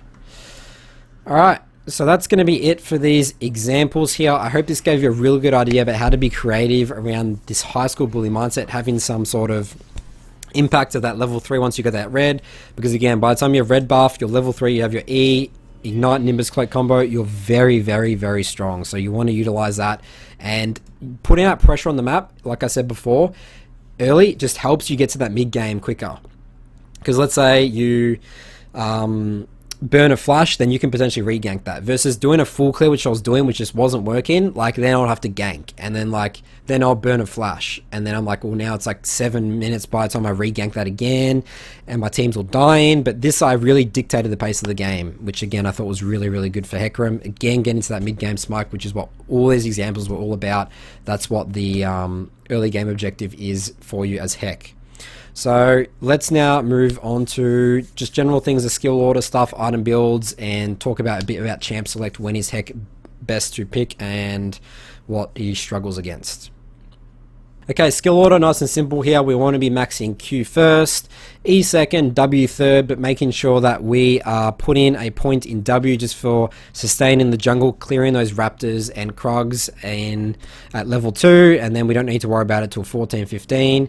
E, super important for our one-shot drive-by mindset in the mid-game, but Q is going to be really important in the early game for clearing the camps and in those early skirmishes with those Conqueror stacks. And obviously, we want to be skilling up R at levels 6, 11, and 16. Hecarim build path. So, what are we building on Hecarim? First, I want to address the Cinder Hulk conversation. We have talked a little bit about Red Smite, but I want to sort of just clarify it in this section of this guide. So, obviously X, big no-no. All comes back to the drive-by mindset. We need to one-shot someone. Cinder Hulk, you might say, Nathan, well, like, it sort of makes it a bit tankier, and then I can, like, be in, like, those long engaged fights with, like, the tenacity and the last stand and, like, the magical footwear, cosmic insight type builds. But I tried it, and I'm just useless. Like, there's too many champs with escape abilities. Like, I can, even if I'm surviving a little bit longer in fights, but you're really not anyway, because you're building Triforce, and sure, like, where's your armor stats and where's your magic resist? Like, Cinder Hulk's good for building, like, these items next, but not Triforce. Like, by the time you get Triforce, it's like 18 minutes plus in the game. Like, you're not that tanky, so why not go all in on that one-shot drive-by mindset? And again, I tried this, and I had so much more success going all in on this one-shot with Blue Smite, be looking to get Triforce, and then looking to build defensive items after that. But I was ending games at, like, here, like 3 items. Like, we should be closing out games. We're out of control. Might get later stage of the game, but our mid-game spike is so strong we can take over games. So Red Smite, you can go sometimes, like 10% of the games if you're against like a heavy melee team, but we want to be getting Blue Smite most of the time just for that extra one-shot potential in the formula of success. So always be finishing off Warrior first. There is a build path that's been popular for a while of going, you don't even finish Warrior and you go Triforce straight away, because again, it sort of helps you sort of get it quicker. But my view is Warrior is too damn good. It gives you that 10% CDR, that the AD is very good early for clearing your camps. Like, building these items is a little iffy early game, like you're not that strong. So I felt way better, just build your Warrior, then your boots. And this is very important. So the Triforce build is so important. You might think, okay, Nathan, why am I building Sheeden first? Like, Phage is good. It gives me like AD tankiness, and it gives me move speed, because isn't that good on Hec? No. Yes and no. So Sheen, Spellblade is your burst. Again, going back to the drive-by mindset, that one shot. And you are literally never going to run with Sheen plus Presence of Mind. Then we go to Stingers next. We still don't go Phage, because this is 10% CDR, this is 10% CDR, this is 10% CDR. We're at 30% CDR at about like 12 minutes in the game, plus blue buff. That's going to be 40% CDR. Again, that's our mid-game spike. That's when we're out of control. And then we look to finish off Triforce, obviously building that Phage. After this, if I'm really fed, I love Death Stance. If you get these items and you're super fed and you're against a heavy melee team, it's pretty much unlosable, I'd say. But if that's not the case, then we're just going to be getting either of these items. I was building Thornmail a lot. I find in League there's a lot of healing champs at the moment, like Yuumi, Senna, like there's a lot of Echo popular. Oh no, obviously on his ult. Like Bramble Vest, I was finding like I just need it this game. Like I'm against the Aatrox, like I need it. I need it. So I was building Thornmail a lot. Sometimes I go Bramble Vest just, and then I start building, let's say, like a Spirit Visage or Deadman's, but I was rarely building G. I think I built it like 2 games.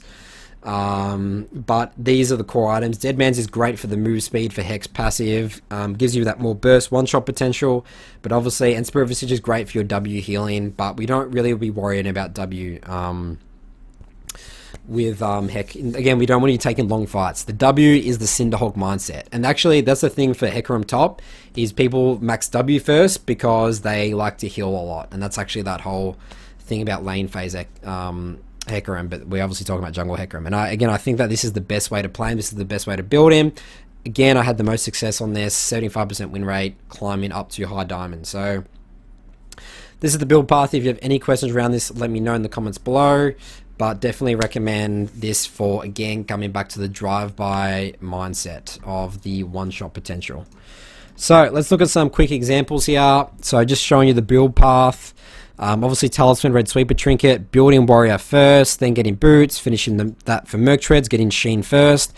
This is a good Merc Treads game because there's a lot of CC here. Lulu, Kate, Silas, Darius has a slow, and Mordekaiser? No, I don't think Tenacity does much against Mordekaiser. Building Stinger, making sure we're getting lots of control wards. Always been looking to get that. Triforce, and then I build. I like to build the Aegis first when I build Death's Dance. Gets me a little tanky. I already have lots of damage. I don't need to worry too much about Warrior, and the lifesteal item sort of just sucks. Those 2 items are better, so I'm building those first when I'm building Death's Dance. But we're ending that game at 21 minutes because we're out of control, so we don't need to worry about much more about that build. Next example here, a little bit longer game, 31 minutes. We have gone Warrior, Ninja Tubs because we're against a Trinimir. There's a bit of CC here on here with Galio, I guess, and Slow from Trin and Valkos, but I think this game, Galio, we were doing a lot of, like, Galio was useless, so Ninja Tubs was much better for me this game. So I got really no tenacity this game, but again, this is fine. Sheen first, Stinger, Triforce, Submarine Refillable Potion there for some control wards, Bramble Vest, and then I've just built Thornmail. There's a lot of healing here. Lee Sin, Misfortune. I mean, not too much healing, but again, it's just handy to have the healing reduction, especially like champs have heal and stuff like that, like the ADCs. So, I mean, potentially could have just built Deadman's that game as well, I think. Maybe Thornmail wasn't that necessary. Next example here, this is me building Spirit Visage. So yeah, this is a game where I go Bramble Vest into Spirit Visage. So this is, I'm not finishing Thornmail. And I am against a Silas, Renekton, Nami, so there's lots of healing here. Again, I'm just versing a lot of healing champs. I'm just always building Bramble Vest, Thornmail.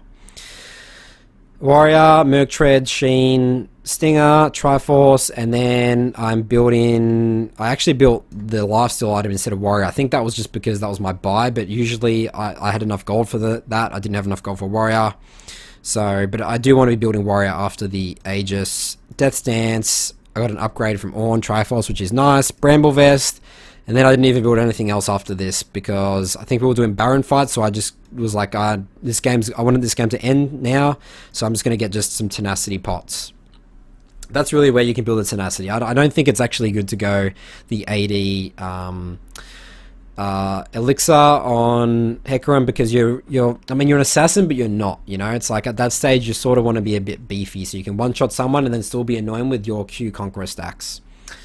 Alright, so that's going to be it for the build section of this guide. Alright, champion select. When is Hecarim best to pick? Let's start off with what Hecarim struggles against. So, in general, champions that are hard to one-shot with the drive-by, Hecarim does not like playing into. And there's a lot of sort of mixture here of champs with invulnerabilities, pretty tanky, or just really slippery. So let's look at top here. So these champs here, yes, I guess we sort of can deal with them early, but Mordekaiser at level 6, he can just obliterate a Hecarim. There's not much you can do to deal with him.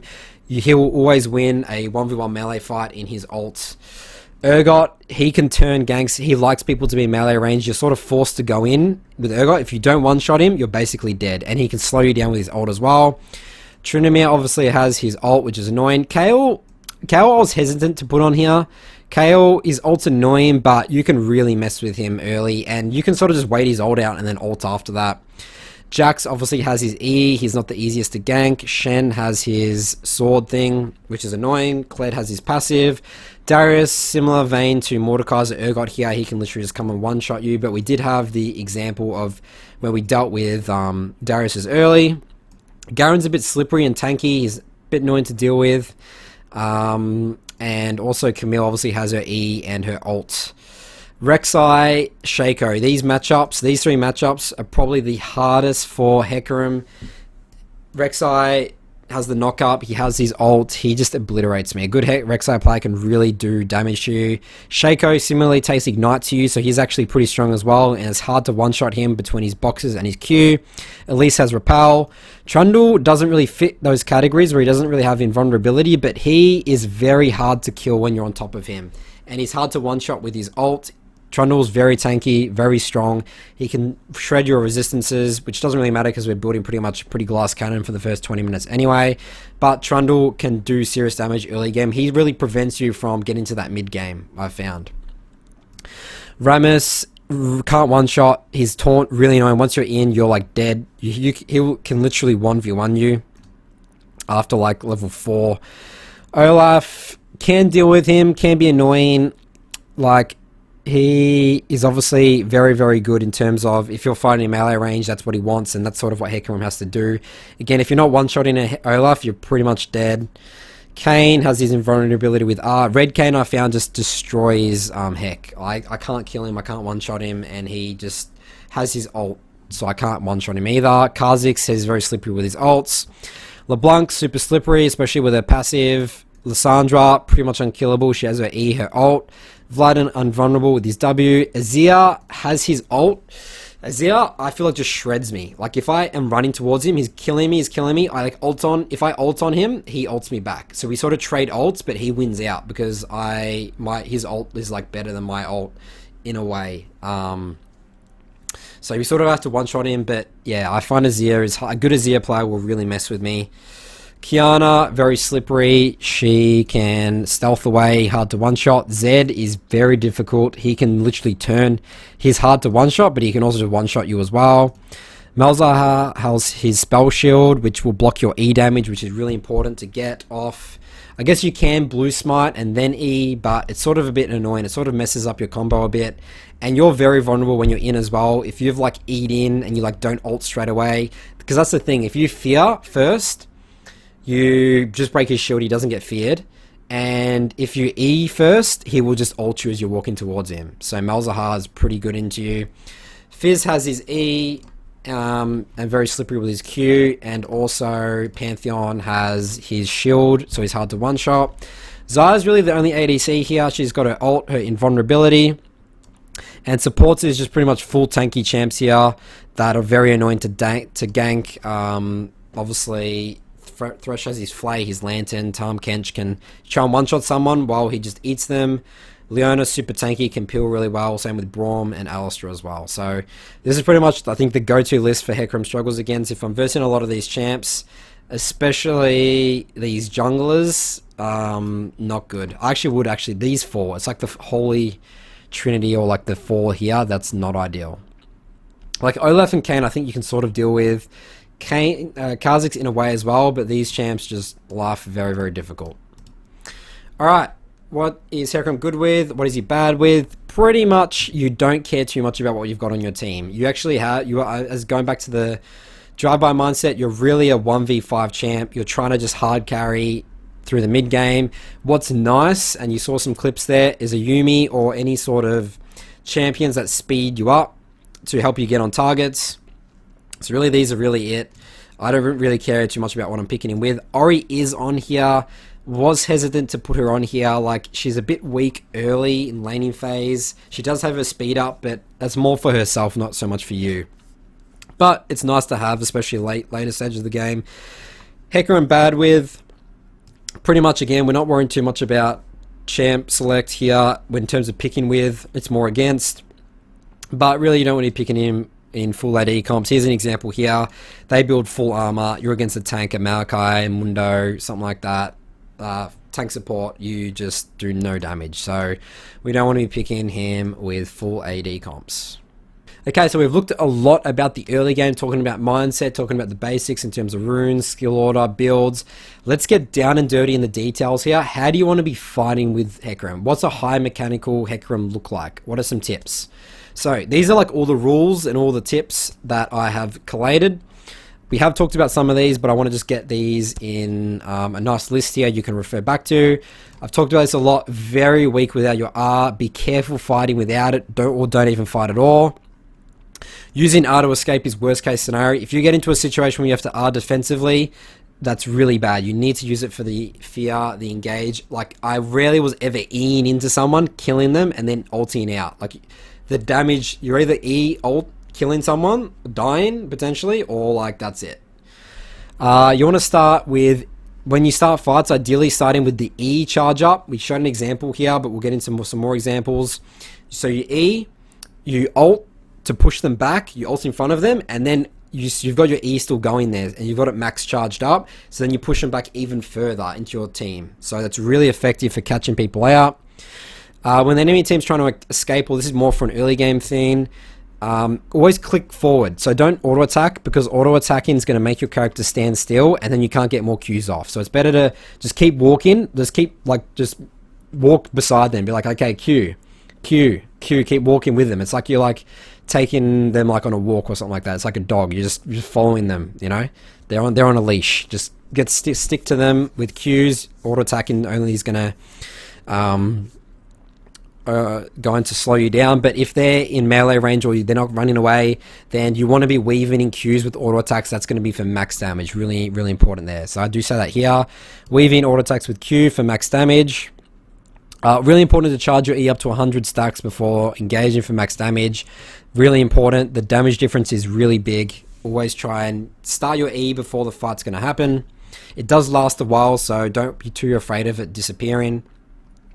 I love max range ulting. The fear is longer the further away you are. 2 seconds is insane CC for AoE, but wasn't doing that too often. Like, it's really just one target you're one-shotting, and the fear doesn't really matter to me. It's more the damage, and that short fear duration sometimes is good for abilities that, like, let's say it's an Echo ult or like a Rise ult or something like that, just like getting that fear off, so then just one-shot them without, they can't do anything or they can't flash. Use your blue smite to gain move speed to get in front of them, and then you E to push them back. So I charge up my E, I blue smite, get the Nimbus Cloak move speed, the blue smite move speed, which is a lot of move speed. Then you're so far in front of him, and then you push them back. That's a nice little combo there if you don't have your ult. In general, you want to be identifying easy to kill targets to one shot with the drive-by mindset. So, like, we had the example of the Ezreal Karma there. I love killing pretty much like range squishy champs like Talia. Talia is really, really good. I think Talia is a hard counter for Hecarim. I mean, Hecarim hard counters Talia. You can just one-shot her. She can't do anything about it. But she's unfortunately not played too much in the jungle these days, but it was really good back in the day. Hecarim into her. Also, look to dodge key CC abilities with your E before engaging. Let's say in the later stage fights, I mean, this is what we're going to be looking at, mid to later stage fights. Because you have so much move speed, you're pretty much impossible to hit if you're clicking back and forth or side to side with your E. Really hard to hit. But let's actually look at a bunch of examples here. Let's look at how we want to be fighting with Hecarim. Let's look at some mechanical tips.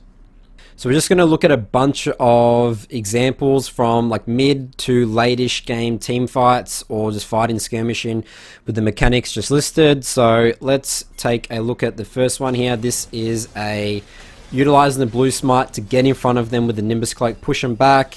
She burns both her sums. I follow up with my ult, finish her off. This example here is showing you just why you want to be walking forward, especially against champs like tanks. So you see how I could auto attack, but I'm walking forward, Q, weave auto attacks, walk forward. Especially the fact that Shen, like, I actually can't even auto attack in that situation anyway because he's got his little sword thing. Alright, we're going to show you how just be dodging with E. Dodge, beautiful movement. In and out, I walk back, I get a nice ult, push him back into my misfortune, which is probably potentially not smart, but I'm just looking to finish off this Sion here. He's probably the biggest threat in this fight. Sedge just queued, so she's not that threatening.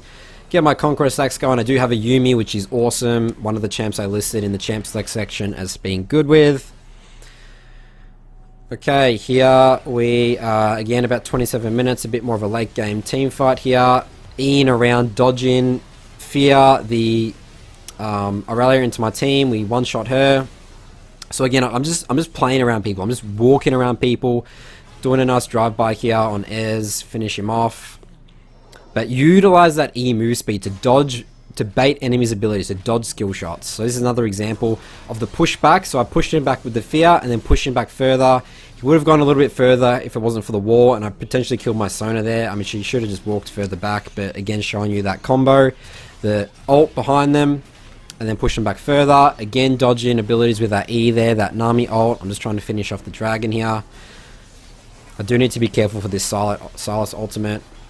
So finish this off. Now I'm looking for a good ult, and this is going to be a max range E. Beautiful. Get the E there on the Nami. Max range fear, I was meant to say max range R.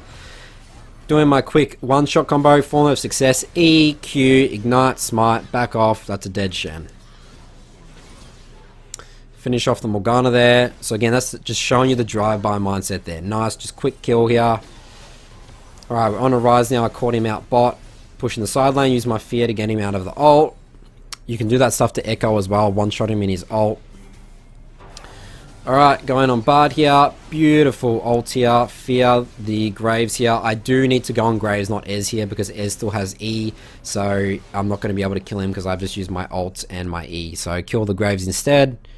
Always choose the targets that you can kill, remember? Alright, we have an Amumu this game here. Zonya's my E, which is a bit annoying, but I just finish him off with some auto attacks, some Q. Again, weave in the auto attacks with Q. Weave, auto attack Q, auto attack Q. Nice quick drive by here. Decide to ult onto Lucian. Maybe didn't need to. Alright, so now I'm looking to just pick off this Victor. This was a late game team fight that we weren't that far ahead in, so let's just look at that again. So this actually won us the game, this pick. So he's isolated, I just E, then ult, and remember I've got those max 100 stacks off of my E, so I can one-shot people way easier. Looking just bait abilities, going in and out. We try and catch off this Aurelia, get a control ward down so my team sees them come in. I do have GA this game, this is one of the few games I did build GA. And this is a dead Bard, and we pretty much end the game off this play. So looking for those priority target picks. In that situation was Victor. We won the game off it in that later game team fight. Alright, got my E going. Dodging Camille's abilities. Nice fear there. Just one-shot the Camille. Remember, using E to dodge ability is really handy. Alright, I'm just peeling back for my team right now. I don't have E. Wait for my E. Go on the Lucian. But don't want to really keep chasing this. This fight's pretty much done. Remember, I don't have ult anymore, so I'm pretty weak, but Thresher's a nice flash Q.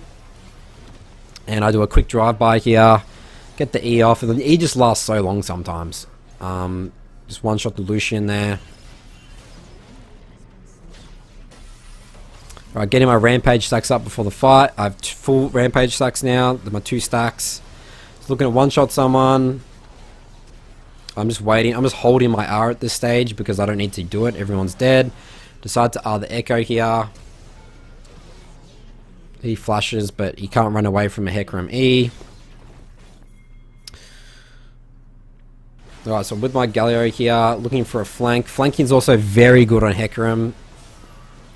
Priority target here is going to be Lucian, but he flashes, so I just one-shot Nami. Hold my ult, one-shot the Sedge, try and save my Thresh with that fear as well. I do that. Just one-shot the Echo. Alright, so I'm ignoring Shaco here completely. Remember, Shaco, hard to kill. He's pretty useless. Let's just go for the priority targets. Hold my R versus Kai'Sa. Wait, because she has ult. So always hold your R versus Kai'Sa until she's ult flashed. Then she's vulnerable. If I just R'd onto her when she was like over here, that would have been just a waste of ult. So that's just a little trick for playing against Kai'Sas. Alright, looking on Fiora, but Fiora dies. I'm looking on priority target here. The Vel'Koz get the Nimbus Cloak. Again, Nimbus Cloak, Blue Smite, amazing to close that distance. It's almost as good as an E. That's how much move speed you get from it. Alright, Fizz is one of the hard targets to kill in the champion select section, but he E'd, so free quick drive-by. Take all those minions as well, get really far ahead. Alright, another late game-ish team fight. Fear everyone away. Kill the Lulu. Force Kindred to ult there. The other thing as well is, look at this here. You can E over walls sometimes. If you're clicking them and they're like close to the wall, then you can actually E over the wall, which is always nice sometimes. Sometimes people really don't expect it. And we finish off the Ezreal there. He like E's on top of me.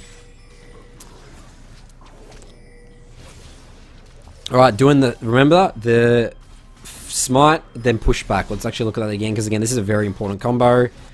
So, walking up to him, walk in front of him, get the smite, then knock him back into my Diana. But he actually does Zhonya's the stopwatch, the Diana ult, which is annoying, but now he's very vulnerable. I fear them both in back to my Diana.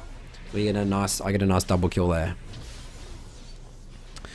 And now Maokai's trying to run on us, but he can't do anything. Take Rift Herald. Alright, so looking mid here, looking for a flank. Alright, priority target is Ezreal. TF's useless, he's just used his gold card. This is the priority target. I have Ignite and Smite, don't even need to use it. Still have my ult.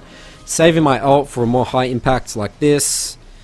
He's running away. Get a nice ult here. And I'm just out of control at this stage. 9-1. And we get a bunch of kills there.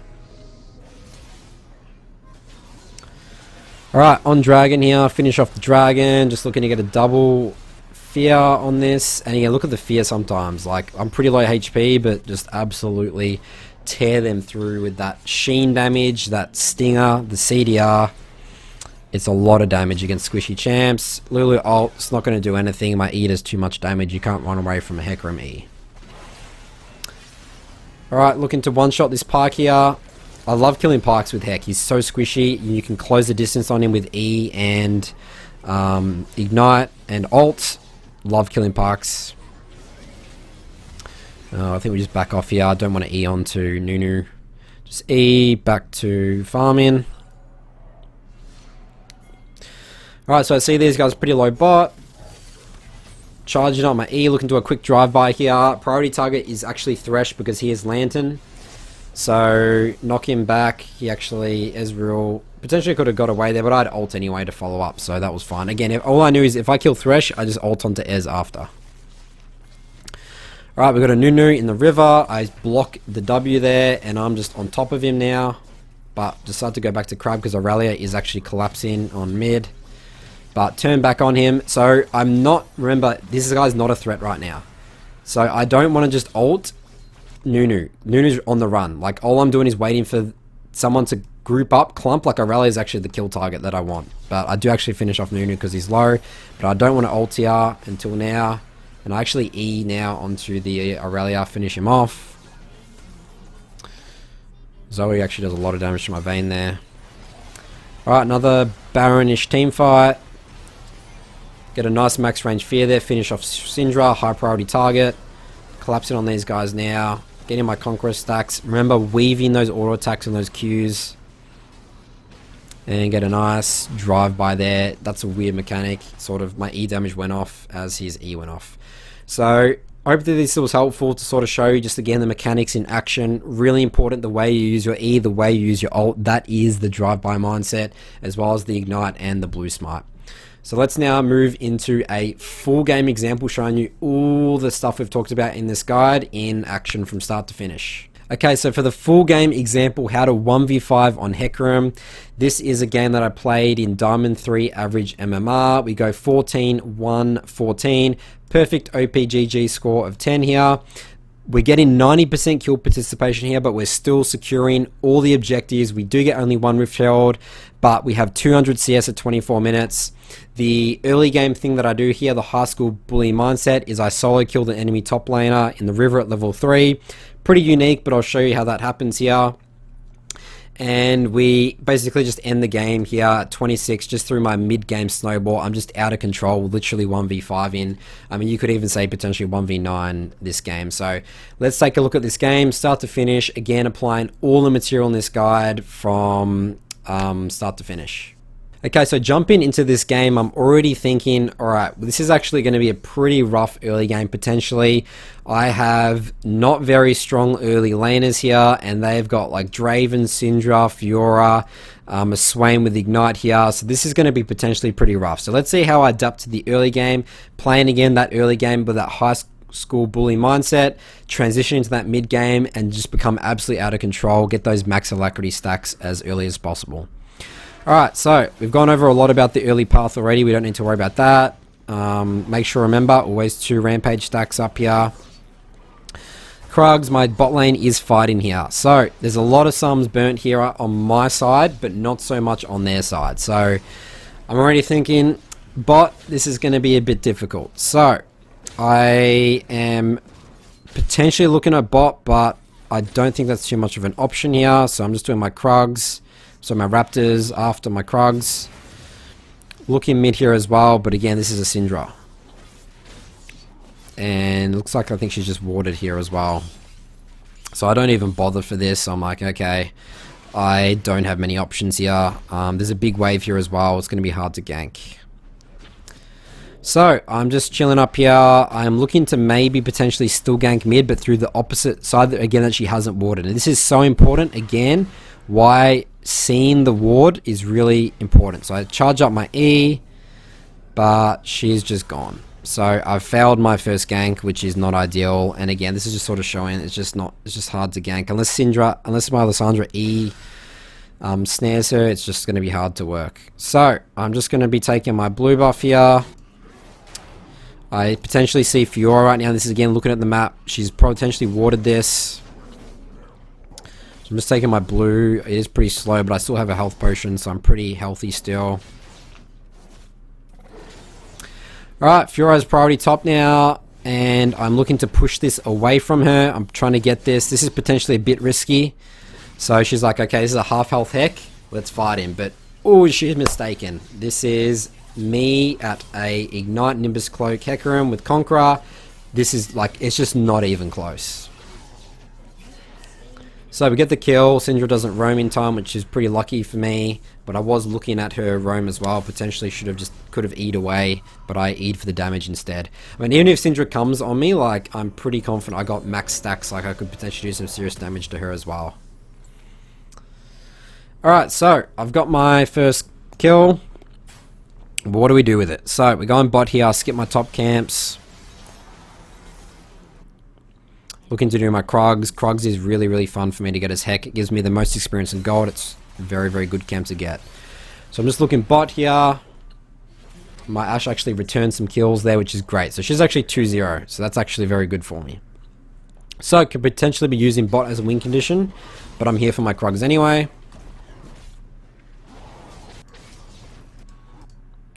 So clearing Krugs. Moving just to Raptors here. We're just looking at wards. I have Sweeper, so do these Raptors, clear this ward. Alright, looking for a potential drive-by on mid here. She's actually just used her E, so that's good for me. And she walks up, and again, the Nimbus Cloak plus the Blue Smite. Beautiful move speed to collapse, close the distance there, get the Qs off. So that's great. I'm now 2-0. Help him push this in. Echo can't do much. Echo's pretty weak early. And now just going to be clearing our topside camps. And again, we're starting to get the alacrity stacks. This is going to start, we're going to start getting out of control. So I'm going to be level 6 soon as well, which is going to be really good. So do my Gromp here. I'm really not looking at top. Kennen, yes, I can sort of gank that, but bot's my priority right now. I know that bot doesn't have many summoners, so I want to be going them using my ult on bot. They're very vulnerable targets. I love killing Dravens as Heck at level 6+. And my Ignite's coming up soon as well, which is great for me because that is, remember the success formula that we first talked about in the first part of the guide. Alright, so I get my Warhammer, get a control ward. Looking bot now, they're looking to try and dive my bot. So Ashe loses a lot of health there, but I know Syndra's probably roaming back mid here, so this is okay. But my red and Krugs are up, so I really can't die here. If I die here, I could lose these camps. So I'm playing it pretty slow. I'm just waiting. What are they going to do? They're going to keep pushing. Where's Syndra? I'm still scared for Syndra. I also don't know where Echo is, so this could be a 3 versus 4 potentially. So I'm just waiting for them to commit, waiting for them to use their abilities. Sort of walk there because Swain did just use his E. Sweep, sweep, sweep. I see Syndra back mid, so that's permission for me to go on this now. So now that I know this is potentially a 1 versus 3 or 2 versus 3, but I'm confident I can kill Echo as well. I get the double kill that don't even need to ult. So again, just patience. Sometimes just be very patient with a gank. Wait for them to commit, wait for them to use their abilities, wait for them to be in the most vulnerable stage. Alright, so clearance and vision here. I am looking at Dragon, but it's going to be hard for me to get. The enemy bot lane is going to be back. I just need to do my bot camps. That's priority. So 4-0 right now. This is good. Full clear. Raptors, red, Krugs. Now looking for a potential lane gank bot here. So that's why I did that path there, because if I'm going beautifully from Raptors, red, Krugs, I can come for this lane gank really nicely. So get my E going before I ult, get the max damage combo off there, which is great. Sona does get the kill, which is not ideal. And we burn that stopwatch ult from Swain, but that's very good for reganks. Again, these guys are just looking so juicy for this drive-by mindset later in the game now. No stopwatch, Swain's great. Alright, so I want to reset. I have 1600 gold. Definitely want to get Warrior. That's a big item spike for me. But Swain sticks around. I use my Blue Smite E combo on him. Remember, getting in front of them with Blue Smite Nimbus Cloak, knocking them back into your team. They can't escape after you've done that. Some pings going on Dragon here. I decided to push this in and then do Dragon. This is potentially a bit of an overstay, but we know we can get this Dragon. We might lose Rift Shroud for this. Echo has seen me bot for a while, but this is fine. I probably lost all my topside jungle as well. Ashe just misses that ult, but remember, I don't have ult. The rule for Hecarim, we don't really want to be looking for a fight. Alright, so I think I really should be basing here. I'm pretty sure I base off this, right? Okay, no, okay. So what I'm thinking right now is I'm doing an efficient jungle path around my win condition, which is continually going to be bot. So I'm just going to be going bot, going bot, going bot. That's all I want to be doing.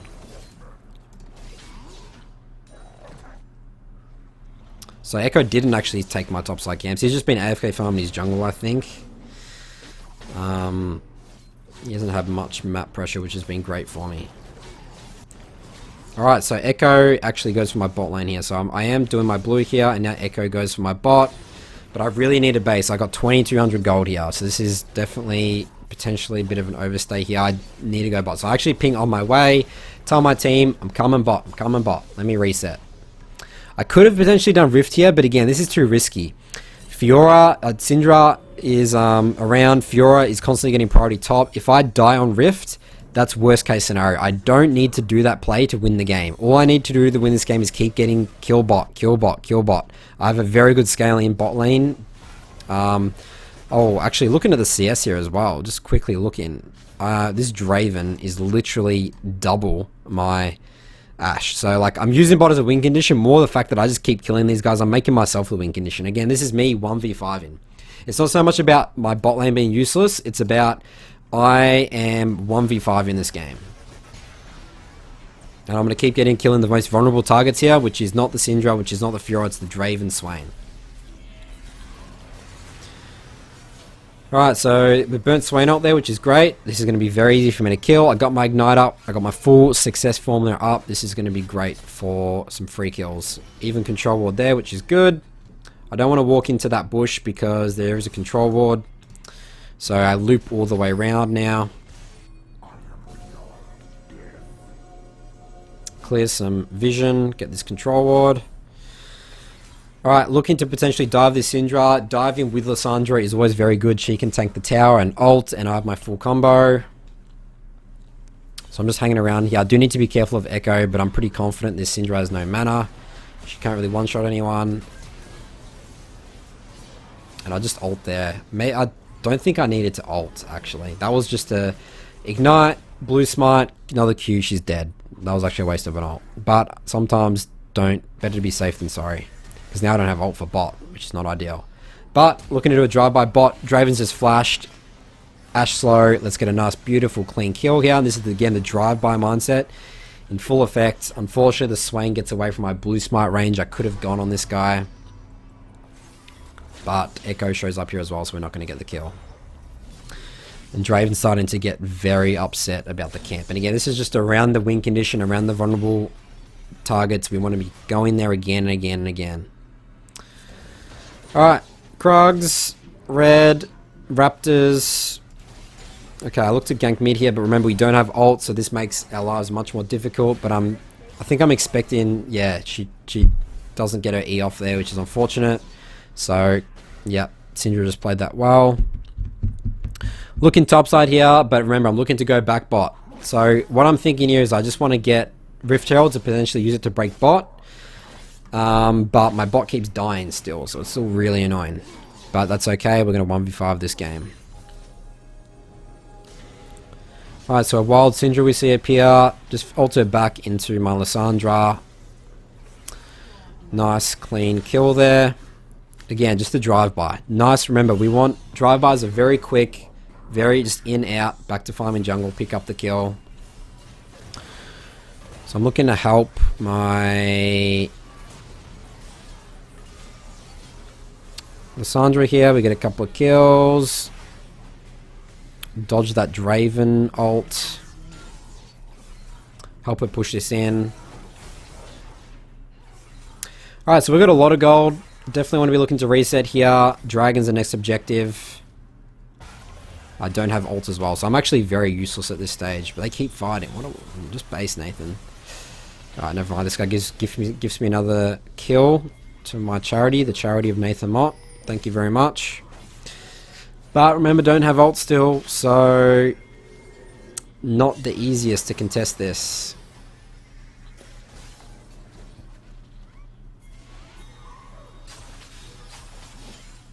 Alright, so playing this pretty slow. We do scare them off. I don't have smite, but they're just backing this off. So we actually completely scare them off, which is good. If I wasn't 8-0, I probably would have had to give that dragon, honestly. Alright, so we're doing very good for farm right now. We're just going back to farm. We have lost bot tower here, so we've actually lost first tower. But we can buy Triforce now, so this is a good base. Buy Triforce. Don't even need to worry about Stinger there, just straight Sheen into a Triforce, which is nice. 2 control wards, and we're just heading straight top now. For this Rift Herald, start controlling top side.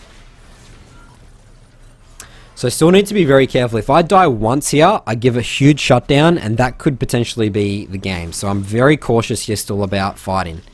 So that's why, again, you saw me bot. I was playing it slow. Like, I was prepared to give the dragon, but I also sort of wanted a bit of a presence there because I'm super fed and scared the enemy team. Maybe they didn't think maybe they thought that I had ult, so they just ran away. But again, we don't want to be fighting with ult. So take a rift here with my Sona Ashe, which is nice. But we're losing a lot bot here. We're getting pressured pretty hard.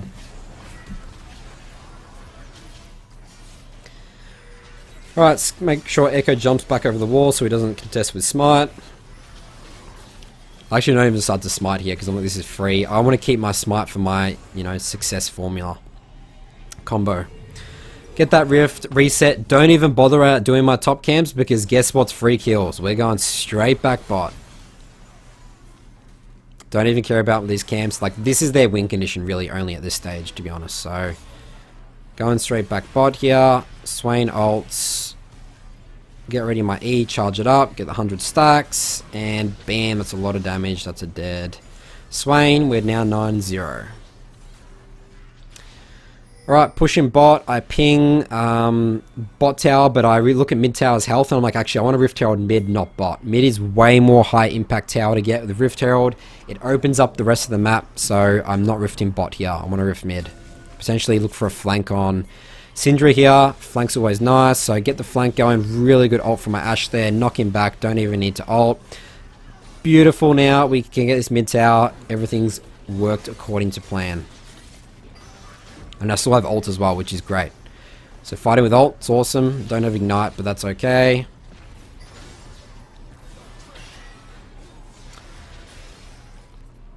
Alright, so I got my E charge in. Going on this Echo. I just make him burn his ult, which is fine. Now I ult into these guys. But need to run away now. I'll just zip away. So yeah, now we're trying to 2 versus 3 here. So this is not looking good. I don't have ult. Remember how useless we are without ult, but we are 9-0 with Triforce. So Draven knocks me back here, which was really annoying. If we see, that actually cancels my E. So I get the knockback. The E damage was about to go off. So this is my only death for this game. But again, sort of showing you that fighting with that ult, not so good. So I actually give 700 shutdown gold to the Draven here. So he has got IE and Bloodthirster here, but we want to but he burnt Flash for that, so that's still, we can, even though he's got those items, we can one-shot him with our drive-by mindset with our success formula. Alright, so my team's still not doing too hot. I'm still the carry here. I still need to be playing really well. So going top side now, we just lost mid tower for that as well. I got Bramble Vest because I need the healing reduction for Draven, and Echo it also helps for, and Fiora as well. So again, this is sort of just showing again, like, you really need healing reduction in League these days. There's just so much healing. So I'm looking for a pick on Draven here. We catch him out base in. He's pretty strong, but I'm pretty strong as well. I fear him into the Ashot, which was pretty cool. And we get the kill there. So Draven here is pretty upset about that. But that's what we want. We want to be taking over games here. Drive by, just making people very angry. Remember, we got the happy passengers in our car from that stock photo before about the drive-by mindset. Team's all happy here. We're taking the driver's seat. We're doing the drive-bys. Killing these people. Back to farm. Kill, back to farm. So drag is the next objective here. This is our 3rd drag, I believe. So looking to use Soul as a win condition as well. Fiora's chilling top. I'm looking to push mid-wave. Always push mid-wave if you can to then Dragon. They're going to have to react to this wave. We'll have vision of mid, then go back to Dragon. This is how you want to set up drag correctly. Push it out mid. We had time. Now come to Dragon. Correct setup of Dragon secures it nicely. You don't need to fight unnecessary fights when you can just secure Dragon, set it up correctly. So just doing this now. I do have Smite. I don't have ults. So we actually missed that. I actually missed that smite. Ash luckily gets that. So a bit of a misplay from me here. Draven actually gets zoned by Ken in there. So Ken actually does a pretty good job that fight. I do have ult, but I don't want to risk going in here. Remember, Draven can actually cancel my E with his knockback. So need to be careful about that. So we actually lose that team fight pretty hard. Ash doesn't even ult.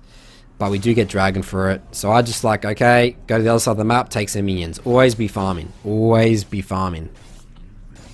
When there's nothing more for you to do.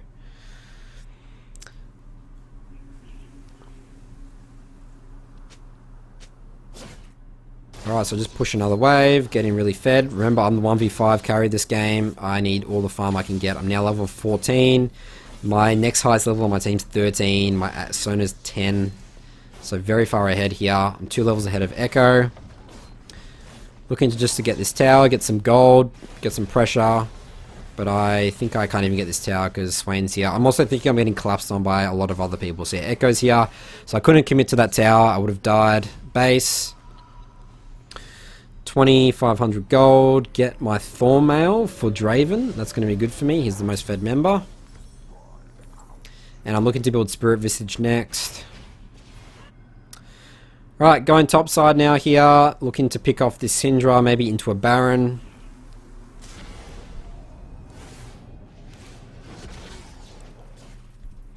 Do some camps. Look to push mid. Alright, looking on this Draven now. I see him isolated alone here. Really good ult from Sona there. That was actually probably not an ideal too much engage, but Lysandra had that TP flank, which was good. E over the wall, again that mechanic we talked about in the mechanics section. If they're close to the wall, you can actually click on their target and E over a wall. Alright, I sort of push Fiora into that wall, which allows us to get that kill. We get a kill on Echo as well. Pushing mid here, we get the inhib. Now we're looking to do Baron. I have ult. And smite, get the smite. Beautiful ult here, max range here. E the Swain into my team. Draven's now alone.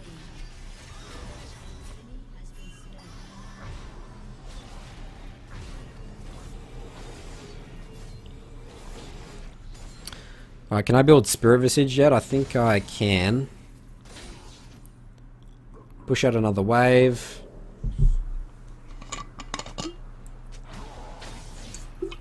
Now I'm just trying to get some pressure here whilst my team all comes out of base. So base here, Nathan. Base in safety of no vision, which is good. Make sure the enemy team's not getting free information on a base. Okay, I did. I waited 2,000 gold for Spirit Visage. So always sometimes get the farm before your items. Spirit Visage is a pretty big spike. Just thanking that Draven for his compliment. Wasn't sure if that was sarcastic or not, but always want to be the nice guy.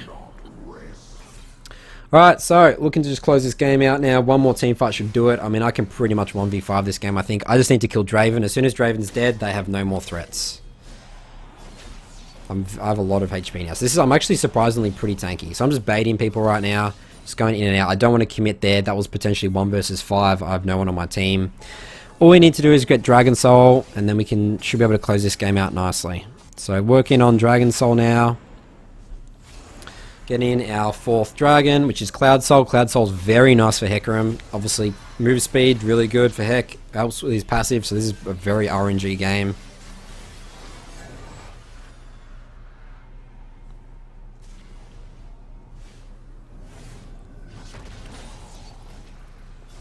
Push in mid, get some pressure going, get these super minions while we siege bot. Always be looking to pressure multiple lanes with you got Baron. It's more effective. Forces enemy team to react. I mean, they're forced to react mid because we've got super creep. So we burn the ult there. I decided not to ult onto Echo because he's not too much of a threat. I need to save ult for Draven, remember? Ult Draven only. Alright, there's the ult, and that's going to be game over here. Alright, well, I hope this gave you a good idea about how you want to be carrying with Heck, but also showing you the potential as well. I mean, my team was not doing well this game at all. Showing you again just how to absolutely 1v5. I mean, again, potentially call this game a 1v9. So I hope, again, this was helpful. Let's now finish off the guide with a Q&A section, and that's going to be it for my Season 10 Hecarim guide. Questions and answers. So these are all questions that have come from my community. Some of these will have already had answered in the guide, but I thought it would be good to put in here in terms of like a summary to finish up this guide anyway. So let's just start going through them. First question here. How do you deal with the enemy saving CC and burst for you when you're the only one doing well? Alright, well, this is going to depend how you're fighting. So if you're running in 1 versus 5 and they have got all their abilities up, yeah, you're probably just going to get CC'd burst on one shot. But if you're like a sort of a second engage, or you're just picking off people that are like, again, that drive-by mindset. Someone's like vulnerable, like in that team fight with that Victor, that example I showed, that was like, okay, well, they had all their CC, all their abilities up, but I found a really nice opportunity, just one shot the Victor and then quickly zip out. Also, something I didn't really touch on the guide, but don't be afraid sometimes to get dirty with Heck. Sometimes just trade a kill or two. Like if you run in there, get the fear, get a kill, you die, but they take like an extra 2-3 seconds to kill you, use some extra abilities. Maybe that's enough time for your team to clean up, but I would say that's probably better in a bit more high elo when you can sort of rely on your team capitalizing on the enemy sort of wasting their abilities on you. But also as well, in terms of if you're engaging, that's why you have the fear for your ult, and that's why max range fear is so good, because they can't CC you if they're feared. So if you're looking to one-shot someone, everyone's all clumped up, then if you get the fear, you can one-shot them, and then potentially like E, you'll hit them out, and you'll actually be too far away to hit their abilities. Then you just start zipping back around for potentially for a re-engage. So there's lots of ways to do it. It's a pretty general question, but that's some ideas about how I think about dealing with champs with CC. Because remember, you're taking almost zero tenacity in your build early. You do build Merc Tread some games, but you definitely can get locked down by CC, and you are relatively squishy with Warrior and Triforce. So we need to be very careful about it. This is why, again, I say dodging the CC abilities with your E, really, really good. Alright, Mikkel, I think that's how you pronounce it, says, question 1, is he even viable? Absolutely, 75% win rate, looking in high diamond. Definitely can climb with him. I think he's a very, very, very good low elo champion for carrying. I came back to League 2-3 weeks ago, but was high diamond back in the day. Awesome, now on the run, but I see nothing from him. No popular tier list mention him, nor I see any challenge replays of people using him.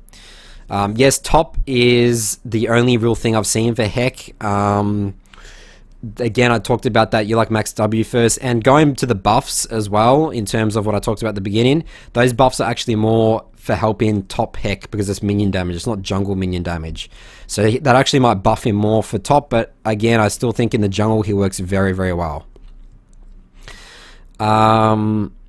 How can he even compare to the best junglers that are abused all the time in Diamond Plus? So the answer is that you can actually, like, especially champs like Lee Sin and stuff, like, again, it all comes back down to that Ignite Nimbus Cloak combo.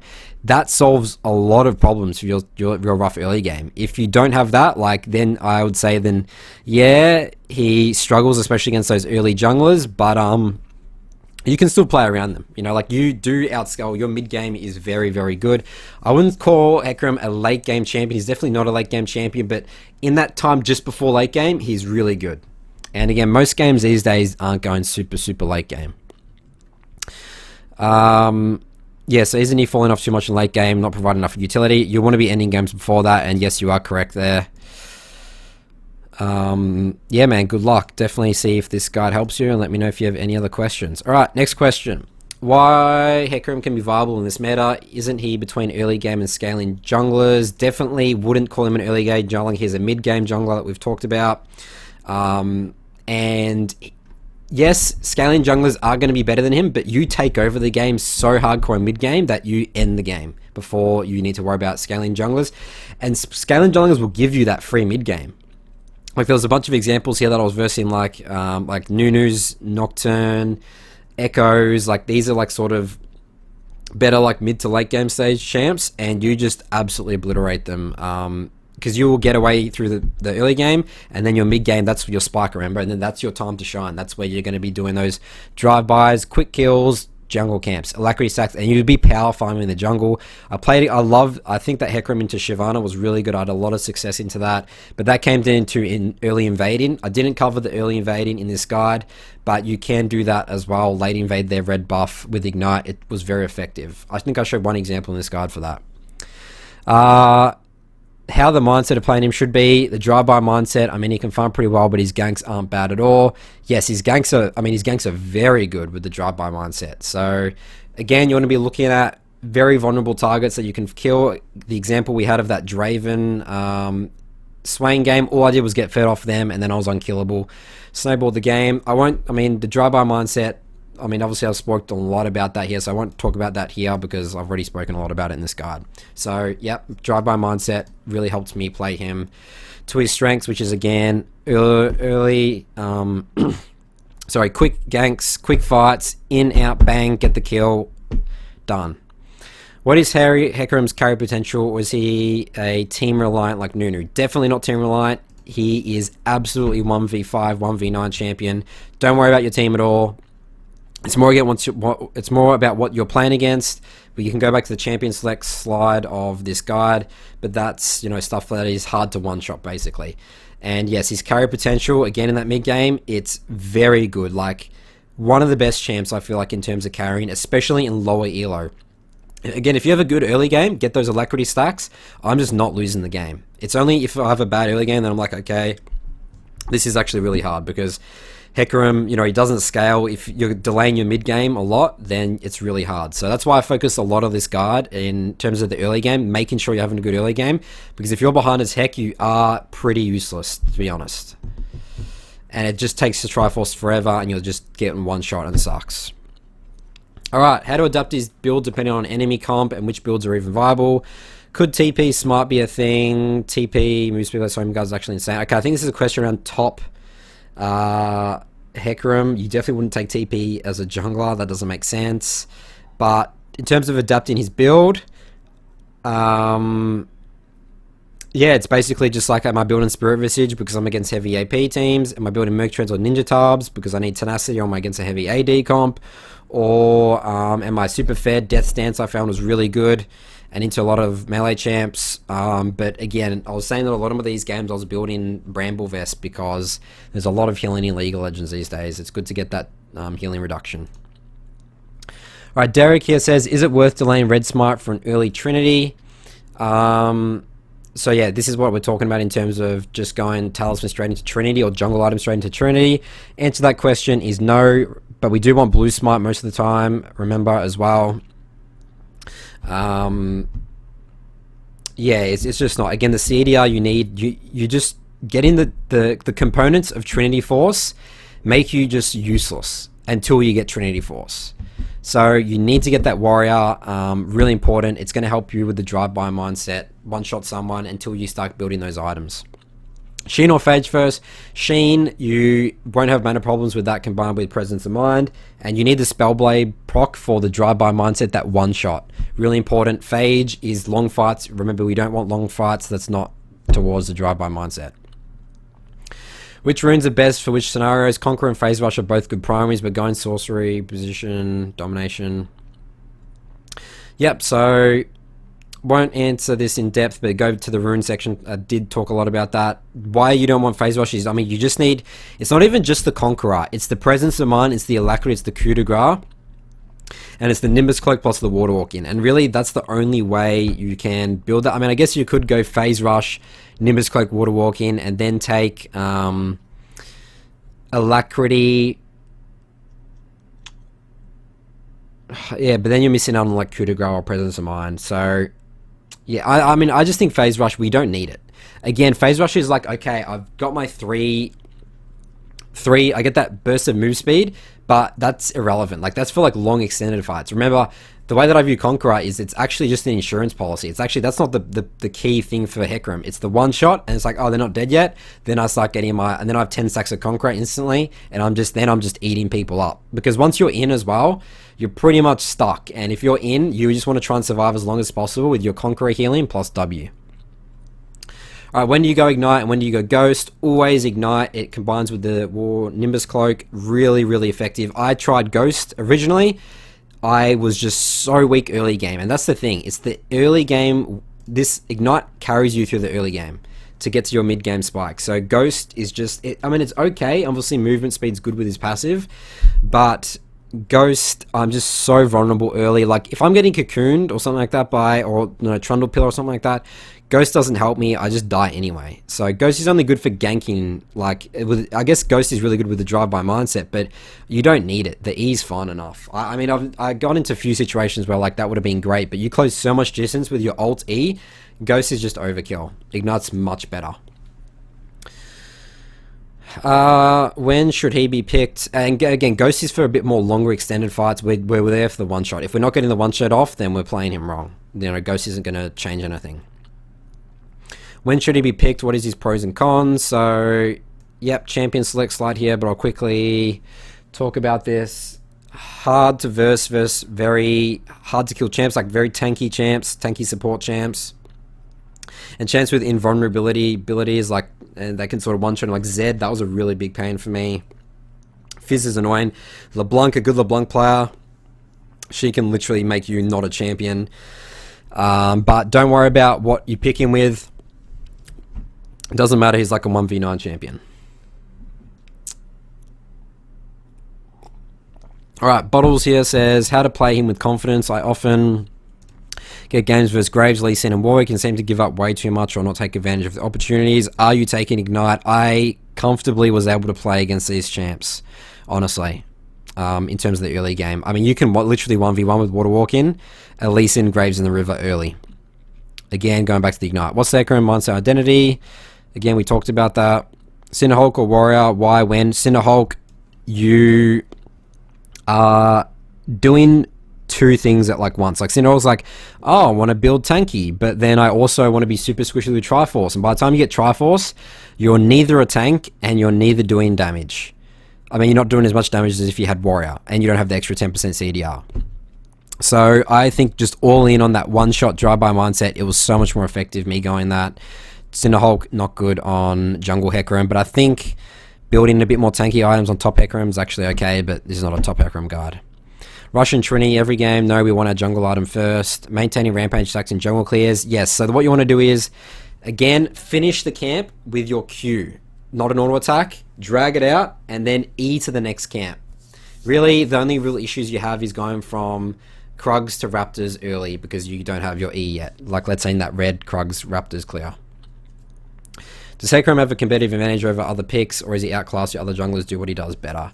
Again, I think Hecarim's a very good niche, and he's a very good carry pick. If you're looking to play a game, you'd be like, alright, I'm not versing champs that are hard to kill. I can kill everyone here in this game. Again, going back to the champ select slide, you can take over games just 1v, 1v5, 1v9 carry. Alright, how to play him from behind if your snowball doesn't begin. I answered this question is really... You can't, if you're 0-3, like, I mean, any champ, but Hecarim is a very punishing champ if you get behind a couple of early deaths. You just are useless. Can't contest objectives, you just get one shot and you don't one-shot someone. So very important about the early game. Again, that's why I emphasize this game so much in the early game, because we just need to get that mid game. That's our goal. What is his role as a jungler? Okay, I would say he's a ganker and a farmer. And a duelist, I guess, as well. Like, early, he's a good duelist. But he excels in those quick ganks. Just bam, quick, full drive-by mindset. The success formula, one shot, done. Is he viable enough to pick him over classic jungle powers like Rek'Sai or Rising challengers like Wukong? Like, Rek'Sai, obviously very, very good in terms of early game, but mid-game, if you start getting tanky items and stuff as Hecarim, you will just eat through a Rek'Sai when it gets to those bit more later stages. Is it easy to climb in low elo with it? I think he's one of the best champs to climb in low elo with.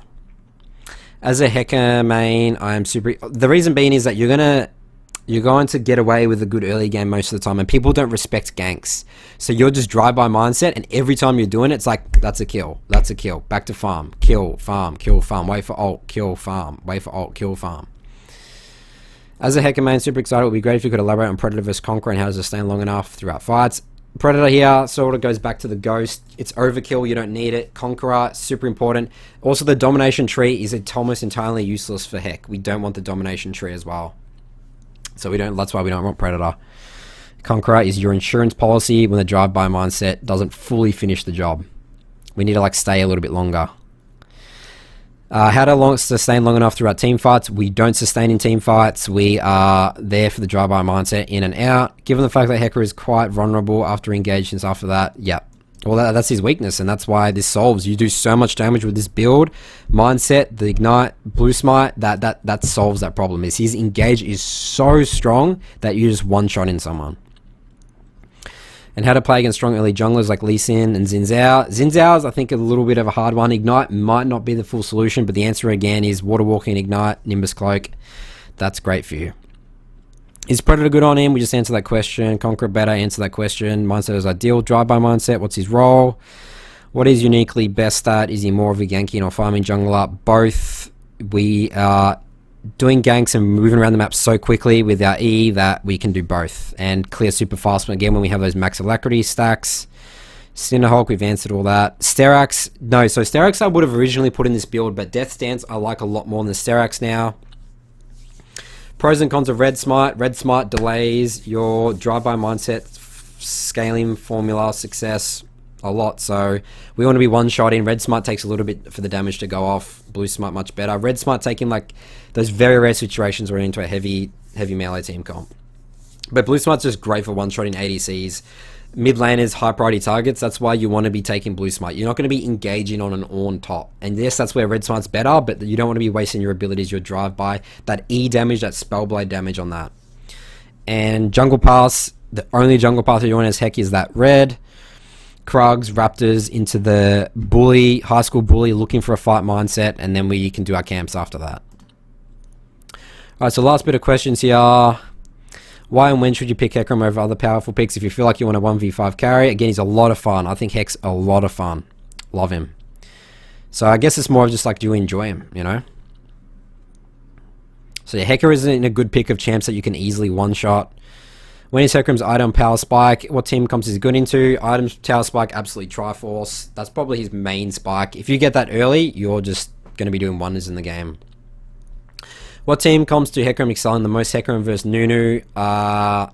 Nunu can be a problem, but remember, you can take over the early game. So the way that I view it is like, okay, I have a free early game. I can potentially kill Nunu with Ignite. We showed some examples in this guide of that. And then our mid game, we're doing whatever we want, and Nunu is going to try and do stuff, but we're going to do so much damage to the Nunu and stuff like that. And Conqueror's very good against tanky champs like Nunu. So Nunu can be a problem later game, but we want to be ending the game, getting out of control before then. Yusuf here says, as far as I'm aware, the champ excels on ganking mid more than other junglers. Is mid lane matchup key in deciding if the champ is viable in game? Yeah, I mean, mid works some ganks, but I would say it was more side lane. Side lanes are always easier to gank. Mid, I mean, there was some games, like those were mid counter ganks that I did early that worked really well. So that was more like just a counter gank mid worked really well, but I think it was pretty rare that I like just went for my red Krugs Raptors into a mid gank and got a kill. Sometimes it happened, but not often. Again, this is where you're going to have to be looking at the map, looking at wards. Why is the max order different between Heca top and Heca jungle? So Heca top's more of sustained fight, and Heca jungle, the E, I mean, again, this guide's all about that one shot. Because the thing about Heca top is you get a lot more gold than Heca jungle. Well, theoretically, I mean, ideally we're snowballing the early game, so we're going to be the most fed jungle person on the map. But the idea around Heca top, remember, you don't need to build your jungle items. You have a lot more flexibility there. How to play him from behind if your snowball doesn't begin? Yeah, answer to that is it's difficult. That's why, again, this guide's mostly focused on just getting through that early game to get to that mid game where you're strongest with Hecarim. Alright, well, that's going to wrap up this Q&A here. Thanks if you made it this whole video, start to finish. Props to you. I hope you are an Hecarim expert after this. Excited to see some results from you guys in the community. Let me know in the comments below. Again, I hope that this was really helpful. If you have any questions, feel free to reach out. You can join my Discord server, or I try to answer all my YouTube comments. Thanks for watching, and I'll see you guys in the 4 bonus live commentary videos I'll be doing following this Hecarim guide.